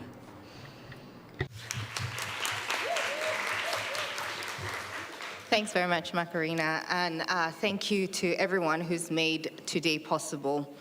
It is an honor to speak on behalf of the Civil Society Committee and indeed many of the organizations and movements that we were able to engage with over the last 7 weeks. And in a sense, it is their wisdom that has informed the Civil Society Declaration. In the time that I have, I want to try to do 3 things. First, to share a bit about how the declaration came to be. Second, to highlight key messages. And third, to reflect on what happens next. So I was trying to reflect on the content of the declaration, and I tried to encapsulate that in one fundamental question that I think members of the Civil Society Committee had, which is, what does this current moment demand of feminist foreign policy? And I think that was that was indeed the question, as we've seen throughout the discussions that we've had today. Over the past decade, of course, lots of countries have adopted feminist foreign policies, much to the celebration and championing from civil society. But over the same period, many countries have also rescinded their feminist foreign policies, and we are living in a moment where increasingly we see a resistance against the feminist gains that many of us took for granted. Around the world, we are witnessing escalating war, occupation, democratic erosion, attacks on human rights, growing inequality, ecological crisis, shrinking civic space, and organized anti-gender resistance. At the same time, of course, and we've talked about that to a large extent today, we see increased military spending, and indeed at the detriment of feminist organizing, peace building, social protection, and indeed care economies. And it is against this backdrop that we know that civil society, often unrewarded, continue to do that work. And so it felt that it was a time not to simply once again declare what it is that civil society do. We already know what civil society do, and we know what they can do, often with little, but rather to try to hold government to account. So this particular declaration perhaps has a slightly different flavor to previous ones, although we took time to engage with almost all previous FFP-linked declarations and indeed other feminist declarations that have been enacted over the last 24 months. So the declaration as it is was developed through a series of engagements and dialogue across regions, across spaces, and it reflects contributions of a range of different organizations. It tried to center those who are committed to peace and security, sexual and reproductive health and rights, disability justice, climate justice, labor rights, migrant rights, indigenous rights, LGBTQ+ rights, democracy, and indeed feminist movement building. That is not to suggest that every single person who was involved in this process signed up to every single thing that was there, but I think it was a really fantastic example of the sort of feminist coalition building that we have been talking about. So over to what were the key messages. So I think the declaration begins with a clear premise that we face crises that are interconnected: war, economic injustice, ecological breakdown, authoritarianism, racism, and this manifests in the different governance and policy systems that often dominate mainstream politics. And because these crises are interconnected, FFP, feminist foreign policy, cannot be reduced to a single policy area or simply a gender strategy. It must be seen as a transformative political project, and the declaration therefore sets out several core principles. First, that policy coherence matters. So governments cannot simply claim feminist foreign policies while simultaneously supporting those things that are antithetical to feminist principles. Second, that feminist movements matter, and we have the evidence of that today. Third, that we cannot really move ahead with our feminist ambitions without taking intersectionality seriously. So that means thinking about experiences of inequality and exclusion as being shaped by race, by class, disability, sexuality, our geographic location, migration status, age, indigeneity, and indeed other structures of power. A feminist foreign policy that ignores these intersections actually risks reproducing the very inequalities that it seeks to challenge. And fourth, peace, democracy, and equality are inseparable. The declaration explicitly rejects that we treat peace, human rights, democracy, and gender equality as separate things. So as we've been talking about today, we see policy coherence as being essential. intersectionality as being essential. Feminist movements matter, and they cannot simply be treated as stakeholders to occasionally consult, but must be instrumental to knowledge production and how we understand what foreign policy is. This declaration is has very much of an action agenda, as I've suggested, and I want to highlight a few of those. One is that feminist movements must be resourced. We cannot simply talk about the wonders of feminist movements, but we actually have to support that labor. Second, that it must center feminist movements' participation and leadership.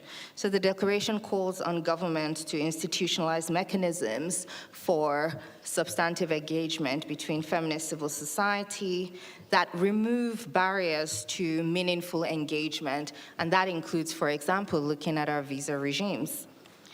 As I've mentioned, policy coherence is a thread that runs through the declaration, that governments must, at this moment, really examine the contradictions that often emerge between their feminist commitments and those things that are often classified outside of feminist foreign policy. And finally, of the four, we've called on governments to reject militarism and strengthen feminist peace. And I think this is perhaps another strong theme that runs through the entire declaration, because it insists that in this moment where feminist principles and feminist ambitions are being retrenched, we see a consistent rise in militarization globally across every region of the world. So this declaration calls for renewed commitments to peace building and disarmament. But to look ahead, I think at the heart of this declaration, and I sort of want to conclude here, is that feminist foreign policy states, and indeed those countries that might not have formally declared feminist foreign policy, but see it as part of their broader foreign policy ambition, must be held accountable. So accountability is perhaps the most significant theme of this declaration. It is not a new idea, as we've seen in previous declarations, but our ambition was that by having actions linked to it, that we can actually really track the ways in which accountability comes through. So perhaps to conclude, declarations matter, and this has been suggested previously. They matter for me in this case because they articulate a collective vision. They matter because they can be political benchmarks, and they matter because they allow us to potentially measure progress. But they, in of themselves, are not enough. And I think that the real test of the declaration we'll see over the next 2 days, and indeed over the next year. Will governments actually increase support for feminist movements? These are questions that we must keep asking our governments and those governments that claim to have committed to feminist foreign policies. Will they defend and strengthen gender equity and equality in institutions? Will they actually improve policy coherence? And will they continue to protect civic space? As civil society, we stand ready to continue to partner, monitor, and advocate, holding institutions accountable. And I think that this should be a mission for all of us here. We hope governments will allow for the same commitments, because this moment, I think, demands more than symbolic gestures. It demands courage, it demands coherence, and indeed demands action. Thank you.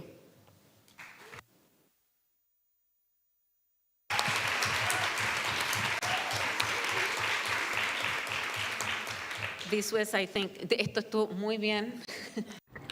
That was really great. Thank you so much. We're going to move on to a conversation that has an awful lot to do with the content of the declaration. And we're going to talk about what's happened today. So I have 3 panelists here with me. I'm delighted to be able to introduce you to them. First of all, I'd like to introduce Hipak Osman. And I'm going to switch to English. porque es founder and CEO of Karama, a regional movement advancing women's political leadership, peace building, and gender justice across the Arab region and Africa, and the founder of the Global Women's Think Tank. Luego tenemos a Rebeca. Then our second panelist is Rebecca Ramos, Executive Director of the Information Group on Reproduction. This is one of the big organizations that covers the whole region, although she's based in Mexico. And then Ola Abagun. Work, a global feminist collective advancing gender equity and human rights in the global response to HIV/AIDS. Muchas gracias. A las tres tengo una. Thank you to all three of you. I have a question which I would hope you could answer. You can answer in the same order that I introduced to you. So, out of what you've heard today, which two issues, the most important ones that you've heard today, what are your takeaways? Two, please. And it would be important to move forward with them. So, Hibak, start with that one.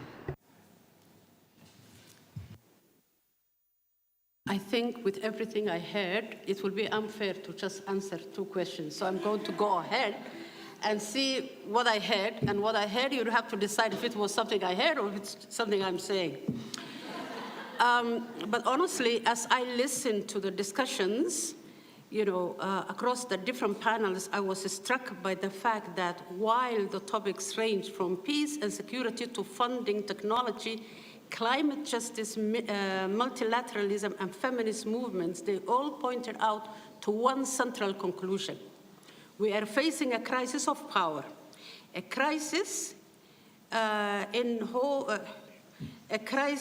holds power, how power is exercised, who is excluded from it, and who bears the cost of its failure. The first message I heard is that the attacks on women's rights, democracy, human rights, civic space, and multilateralism are not separate phenomena. They are interconnected across the regions. Speakers described a coordinated backlash against equality, inclusion, international cooperation. The same forces challenging women's rights are also challenging democratic governance, international law, and the institutions designed to protect collective security. Second, I had a challenge to move. You told me 4 minutes, right? Second, I had a challenge to move beyond declaration and into implementation. The question is no longer whether feminist foreign policy is a compelling idea. The question is whether it is prepared to confront power, influence policy, and shape political outcomes. The credibility of the feminist foreign policy will be measured not by the strength of our language, but by the consistency of our action. Third, I heard a strong call for political coherence. Governments cannot champion gender equality while increasing militarization, shrinking civil space, reducing support for feminist movements, applying international law selectively, or pursuing economic policies that deepen inequality. Values must be reflected across foreign policy, trade, development, debt, security, and diplomacy. Fourth, I heard that women can no longer be asked to wait. In moments of conflict, transition, and crisis, women are too often told that peace, should come first. Democracy comes first. Reconstruction comes first. Yet history teaches us that later often means never. Women must not only participate in political settlements, they must help shape them. Fifth, I heard that feminist movements are not principal actors. They are part of democratic and accountability infrastructure of our societies. Yet, at time when they are being asked to respond to conflict, climate crisis, democratic decline, and rising authoritarianism, they remain dramatically underfunded. Funding is not a technical issue, funding is a political issue. Six, I heard a powerful call to rethink cooperation itself. Trust, care, flexibility, autonomy, and long-term movement building emerged as an essential principles. Sustainable change is not built through short-term projects, it's built through institutions, leadership, networks, and collective action. 7, I heard a challenge about knowledge and legitimacy. Who defines feminist foreign policy? Whose experience counts? Whose knowledge shapes the agenda? A truly transformative approach requires not only the inclusion of diverse voices, but also a shift in who has the authority to define priorities, produce knowledge, and shape solutions. 8, I heard that new forms of power are emerging. Technology, artificial intelligence, digital platforms, debt systems, and financial institutions are increasingly shaping our lives with limited accountability. Feminist analysis and action must extend to those new arenas of power. 9th, I heard that climate justice, energy justice, economic justice, and gender justice are inseparable. We cannot speak about a just transition if we simply replace one extractive model with another. Nor can we ask countries that contributed least to the climate crisis to carry the greatest burden of its cost. Finally, I heard a call to renew multilateralism, not because it's perfect, but because it remains necessary.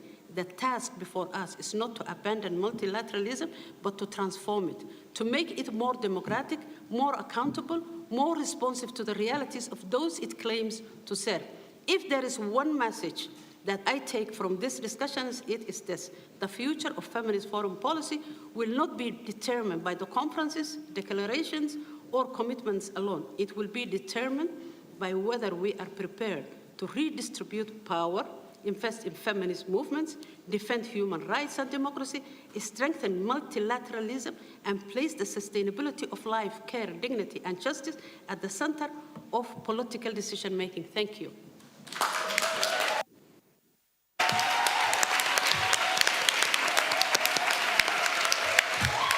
You have,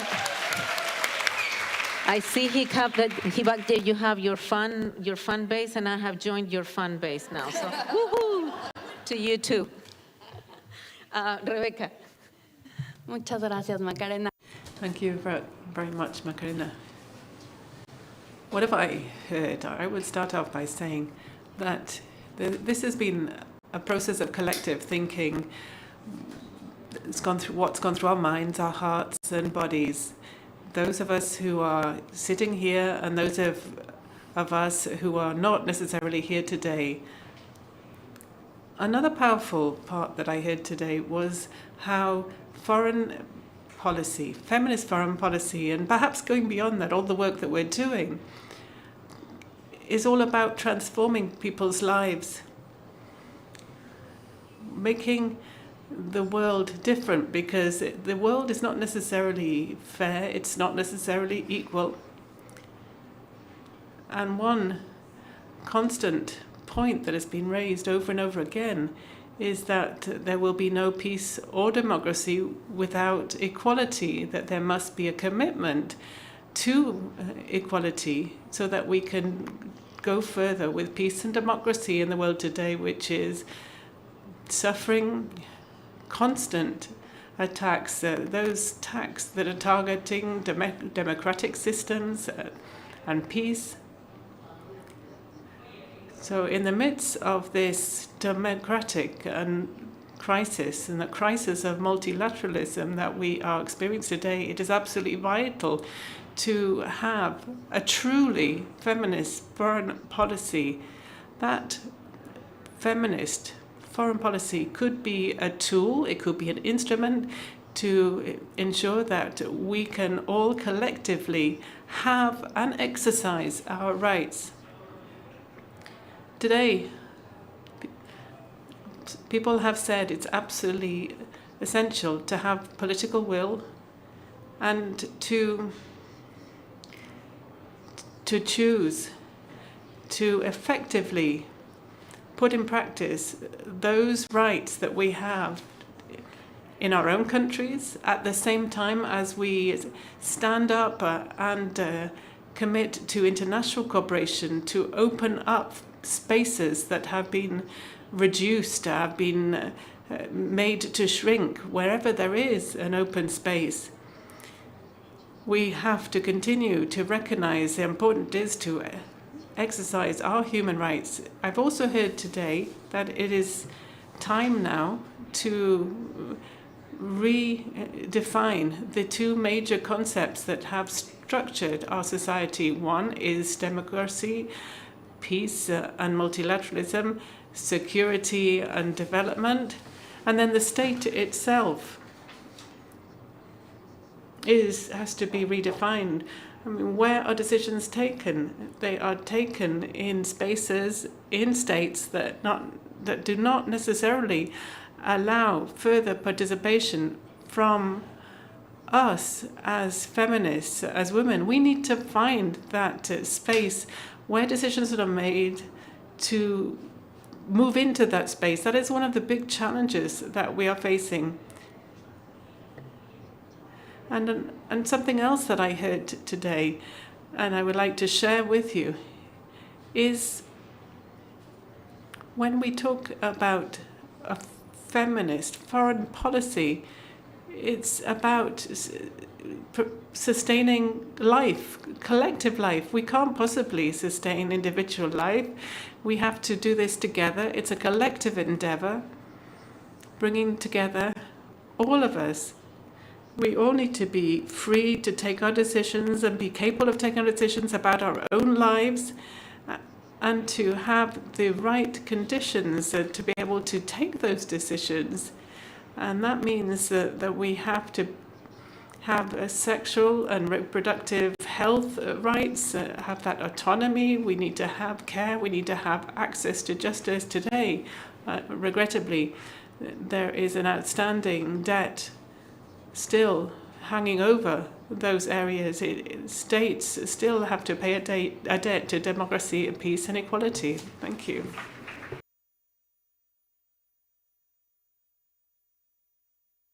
Hola. Thank you so much, Macarena. Before I defined my politics and became an unruly feminist, I was an obedient girl, so I will try to stick to 2 points. There have been a lot of reality checks in this building today.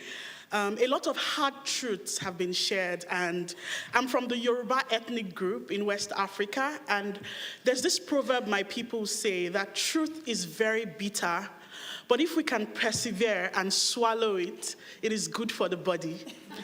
So I think that there are many hard truths that we need to speak to power, especially as we go forward to the conference tomorrow. The first thing that I heard that really stood out across many sessions is that we need to challenge the co-option of decolonial and feminist language that is not backed by coherent action.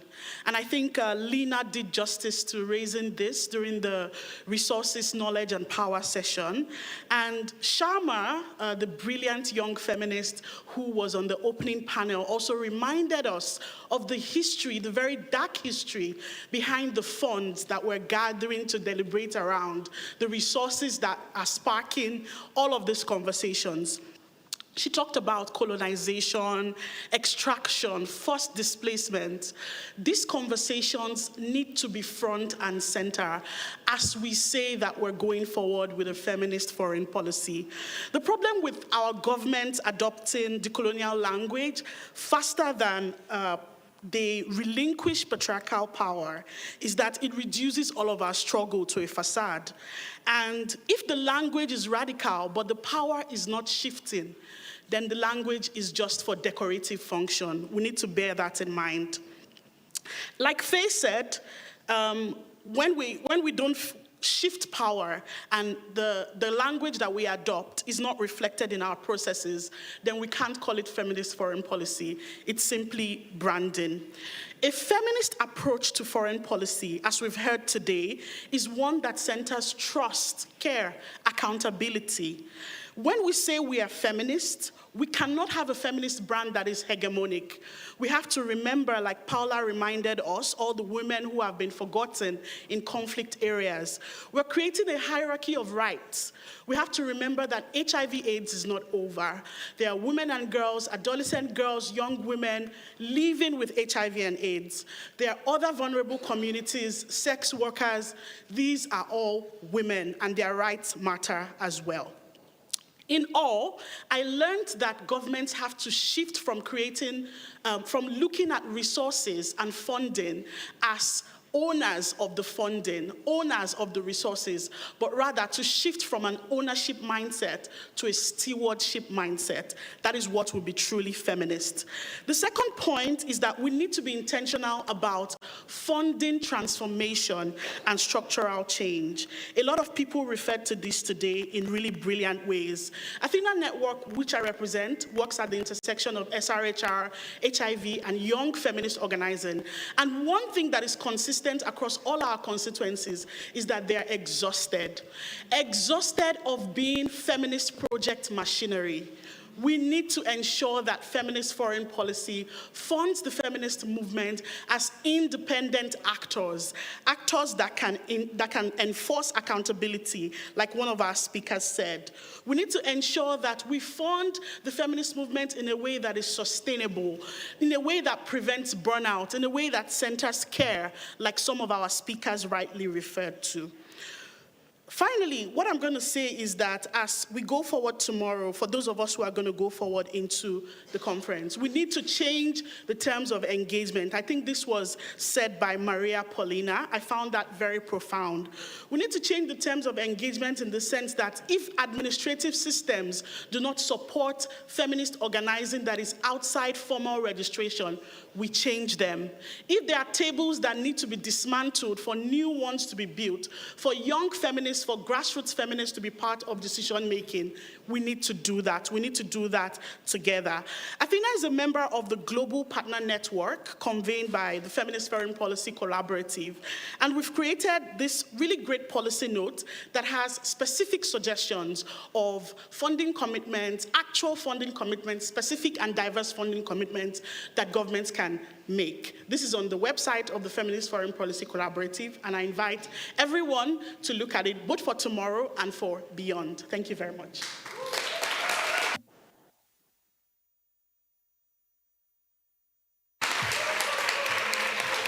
Muchísimas gracias.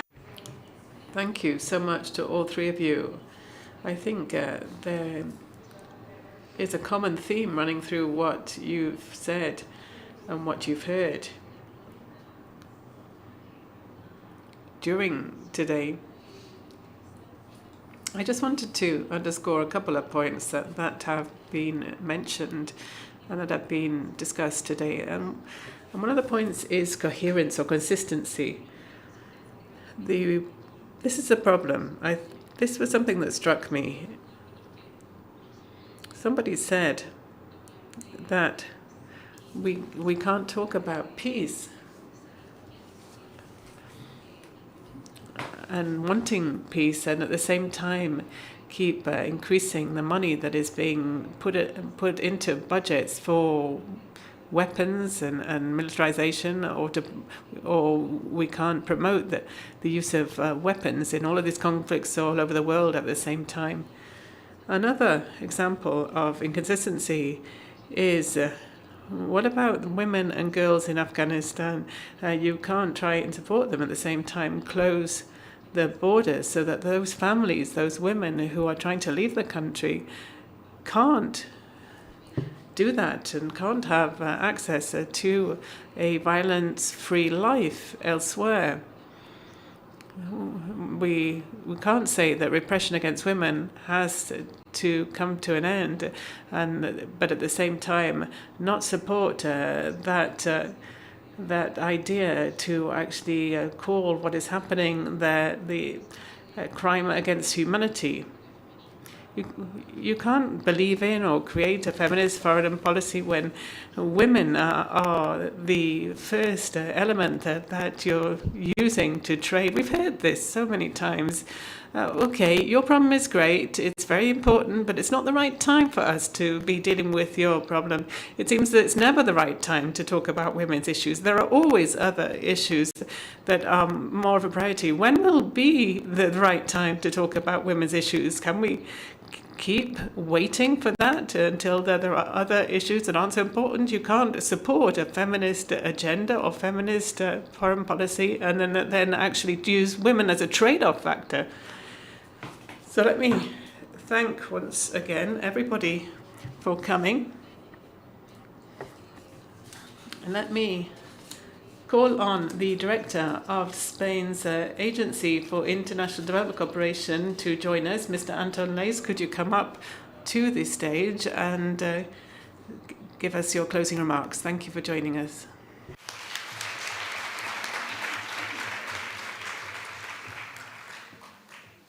Muchas gracias.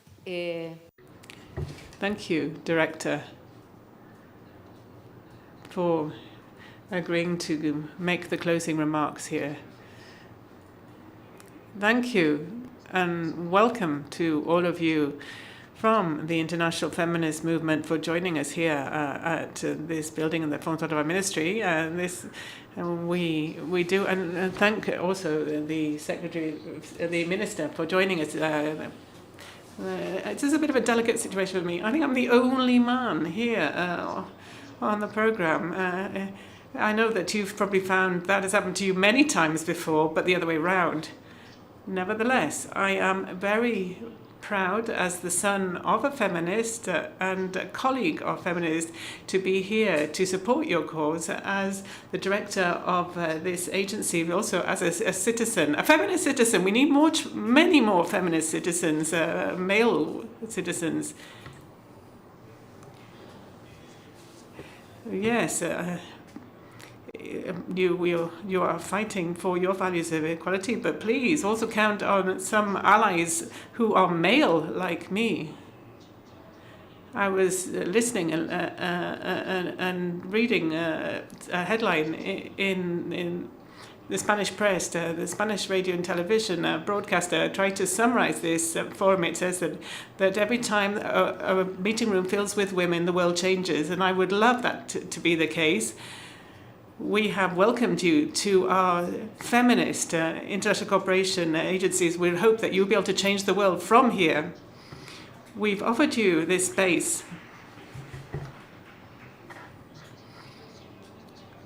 As I said, we've offered you this room, we've offered you some food and drink, so that you literally can convey those messages that will be the key messages to that ministerial conference tomorrow. You know that Spain doesn't care about being the first country to take steps. We did that for Palestine and other foreign policy issues.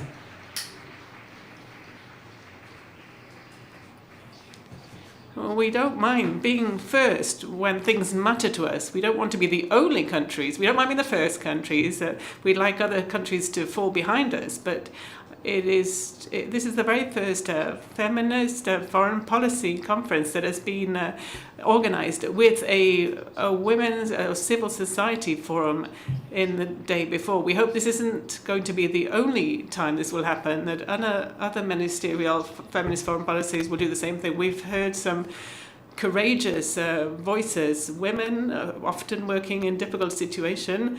Those of us working in international development cooperation know all about difficult situations, but the fundamental thing we have seen and heard is that in your feminist organizations that you have to keep moving forward. There is this risk of pushback. We're seeing that in Spain too, even though we have a committed feminist government in Spain that conducts feminist policies, but we're all aware of that risk of things going back. And we know that feminist policy should run through everything we do. It's not just, we believe that feminism makes us better, even in cooperation too. It's just simply something straightforward, like sharing out better power. And the concept of cooperation is being questioned today too. We are are a respectful agency because we work with our peers. It's the communities and the people that are important, and women and feminists have an important role to play. We believe that feminist cooperation is built with you. In fact, you are the ones who are building it up, and our role as an international development cooperation agency is to build alongside you, not for you. We are not going to be patronizing at all. You are in the struggle. Our governments, your governments, my government, are responsible for the policies. They, or we, governments, have to do a lot, but you have to be with us, and we have to directly support feminist organizations. That is so important. Spain has taken some very energetic steps forward. Minister, if we look at the domestic legislation agenda, if you look back over the last 20 years, we have done so much to try and combat all forms of violence against women, to achieve effective equality, economic empowerment, and also in cooperation. I could say something similar. When we have sat down in the past to work out an explicit feminist strategy, people have been surprised. We don't want it just to be a slogan. I've listened to a lot of the comments today, and that is a risk, isn't it? It has to be more than just a slogan. It has to have an effective, real impact. But it's in our cooperation legislation. We have a law that defines our international development cooperation as feminist. I know that doesn't happen everywhere. We work with a lot of feminist women all over the world, and they don't always use that word. We don't want to impose any particular type of feminism, Spanish feminism, on you. There are many kinds of feminisms and feminists who we work with day in, day out. We have a master plan for the next 4 years that reaffirms that commitment. The commitment is to put rights, empowerment, and the struggle against all forms of structural violence, including gender-based violence, at the heart of our public policies. But that might sound just like a headline or a slogan, but it is enshrined in our legislation. It's in our name. The Secretary of State explained to you this morning that we now have a feminist cooperation strategy. But allow me to say, if I could, that nobody's perfect. There's still a lot for us to do, and I've been listening very carefully to some of the calls on governments that you have made today. We want to be as consistent or coherent as possible. I know maybe perfect consistency doesn't exist. I've worked on the institutional scene for a long time, and it's always difficult to be fully consistent. But we have been working honestly and sincerely to defend everywhere in the world the rights of women and girls. That is why we have, over the last 5 years, we have increased 17-fold the investment that we make in feminist cooperation. That is why 57% of all of the actions taken by this agency are targeting mainly gender issues. That's 57%.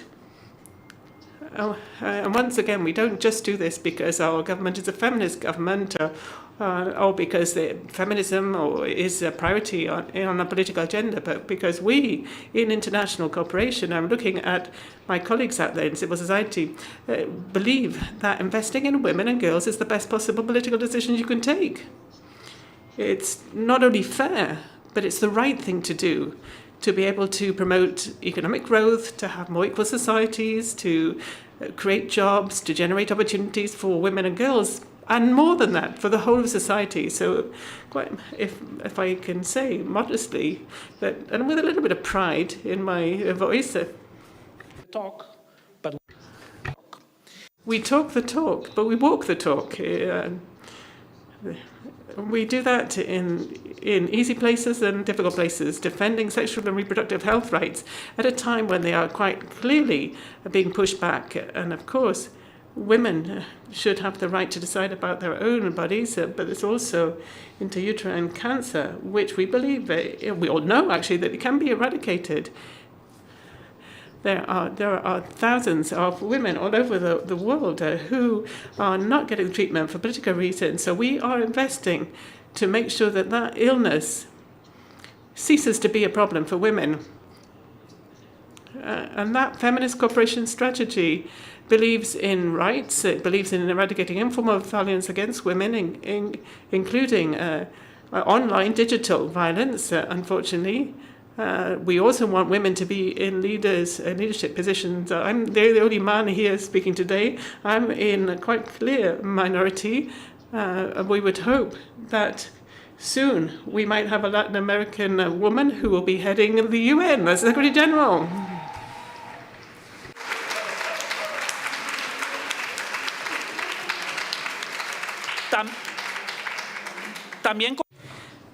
And we also need resources, don't we? We are ready to provide resources, but we want to make sure that taxation systems don't penalize women, that those systems that also attach value to the unpaid work women do. So you can count on our help, our cooperation, our feminist cooperation. It's more than that, though. It's cross-cutting. You know that quite often cross-cutting themes just become something that are empty words on paper. But for us, feminism is a priority sector. And I gave you some figures before to back that up. And we will continue to work with our program and make sure that there are instruments available to grassroots organizations. You are the ones that are doing the real work in your own countries. We never talk about a marginal approach here. This is a definite option that we have chosen to make a commitment to in these agencies, and you will see that over the next few days. This is something that is courageous and transformation. Somebody talked about the women in Afghanistan earlier. We have organized a couple of events with women, Afghan women, in this room, and the very first summer that I joined the agency here, we were looking at files of Afghan women who wanted to come here to work with us and want to leave their country. Unfortunately, through Torrejón de Ardoz, which is a military base and an air base that we have here in Spain, a lot of those women have been able to fly here, and we hope that will help to make Afghanistan more prosperous eventually. So we are also coherent in what we say and what we do. I don't want to take up too much more of your time. These are difficult times. You have also been thinking about the rights of women and the transformational role of feminism in other areas of cooperation, peace, democracy, and human rights. You've spoken about all of those areas. And for all of those reasons, we have to continue to invest in this policy, in international development cooperation. Others are cutting back. We are increasing our budgets for cooperation, for our feminist cooperation. We continue to combat all forms of violence against women. Then the caregiving economy is also very important. This is a big burden on women. And it has an impact, of course, on more than women, plus sexual and reproductive health rights. Someone said, I don't know who it was, that this isn't the time. It's never the right time, is it? No. I want to say the opposite. You're wrong. This is the right time to defend the achievements of the decades, the achievements of our mothers, our grandmothers, who have fought for the rights of women all over the world, in Spain and elsewhere. And it is the time. Time is right to continue advancing. Perhaps we've just taken things for granted, haven't we? But maybe we should try and garner more allies. But I do hope that this meeting in Madrid is the right time and that you will continue to move forward. And to do that, you will always be able to count on our cooperation agency. And this representative of the male population today, myself, this is your fight, but it's also the fight to make humankind a bit better. Thank you. Muchísimas gracias. Thank you very much, Director. We do hope that you're right, and it is the right time now, and that we can come up with concrete solutions over the next couple of days. Thank you to you once again. Now I'm just checking for my notes here. Thank you to the Global Partner Network for Foreign Policy, Feminist Foreign Policy. There's a reception.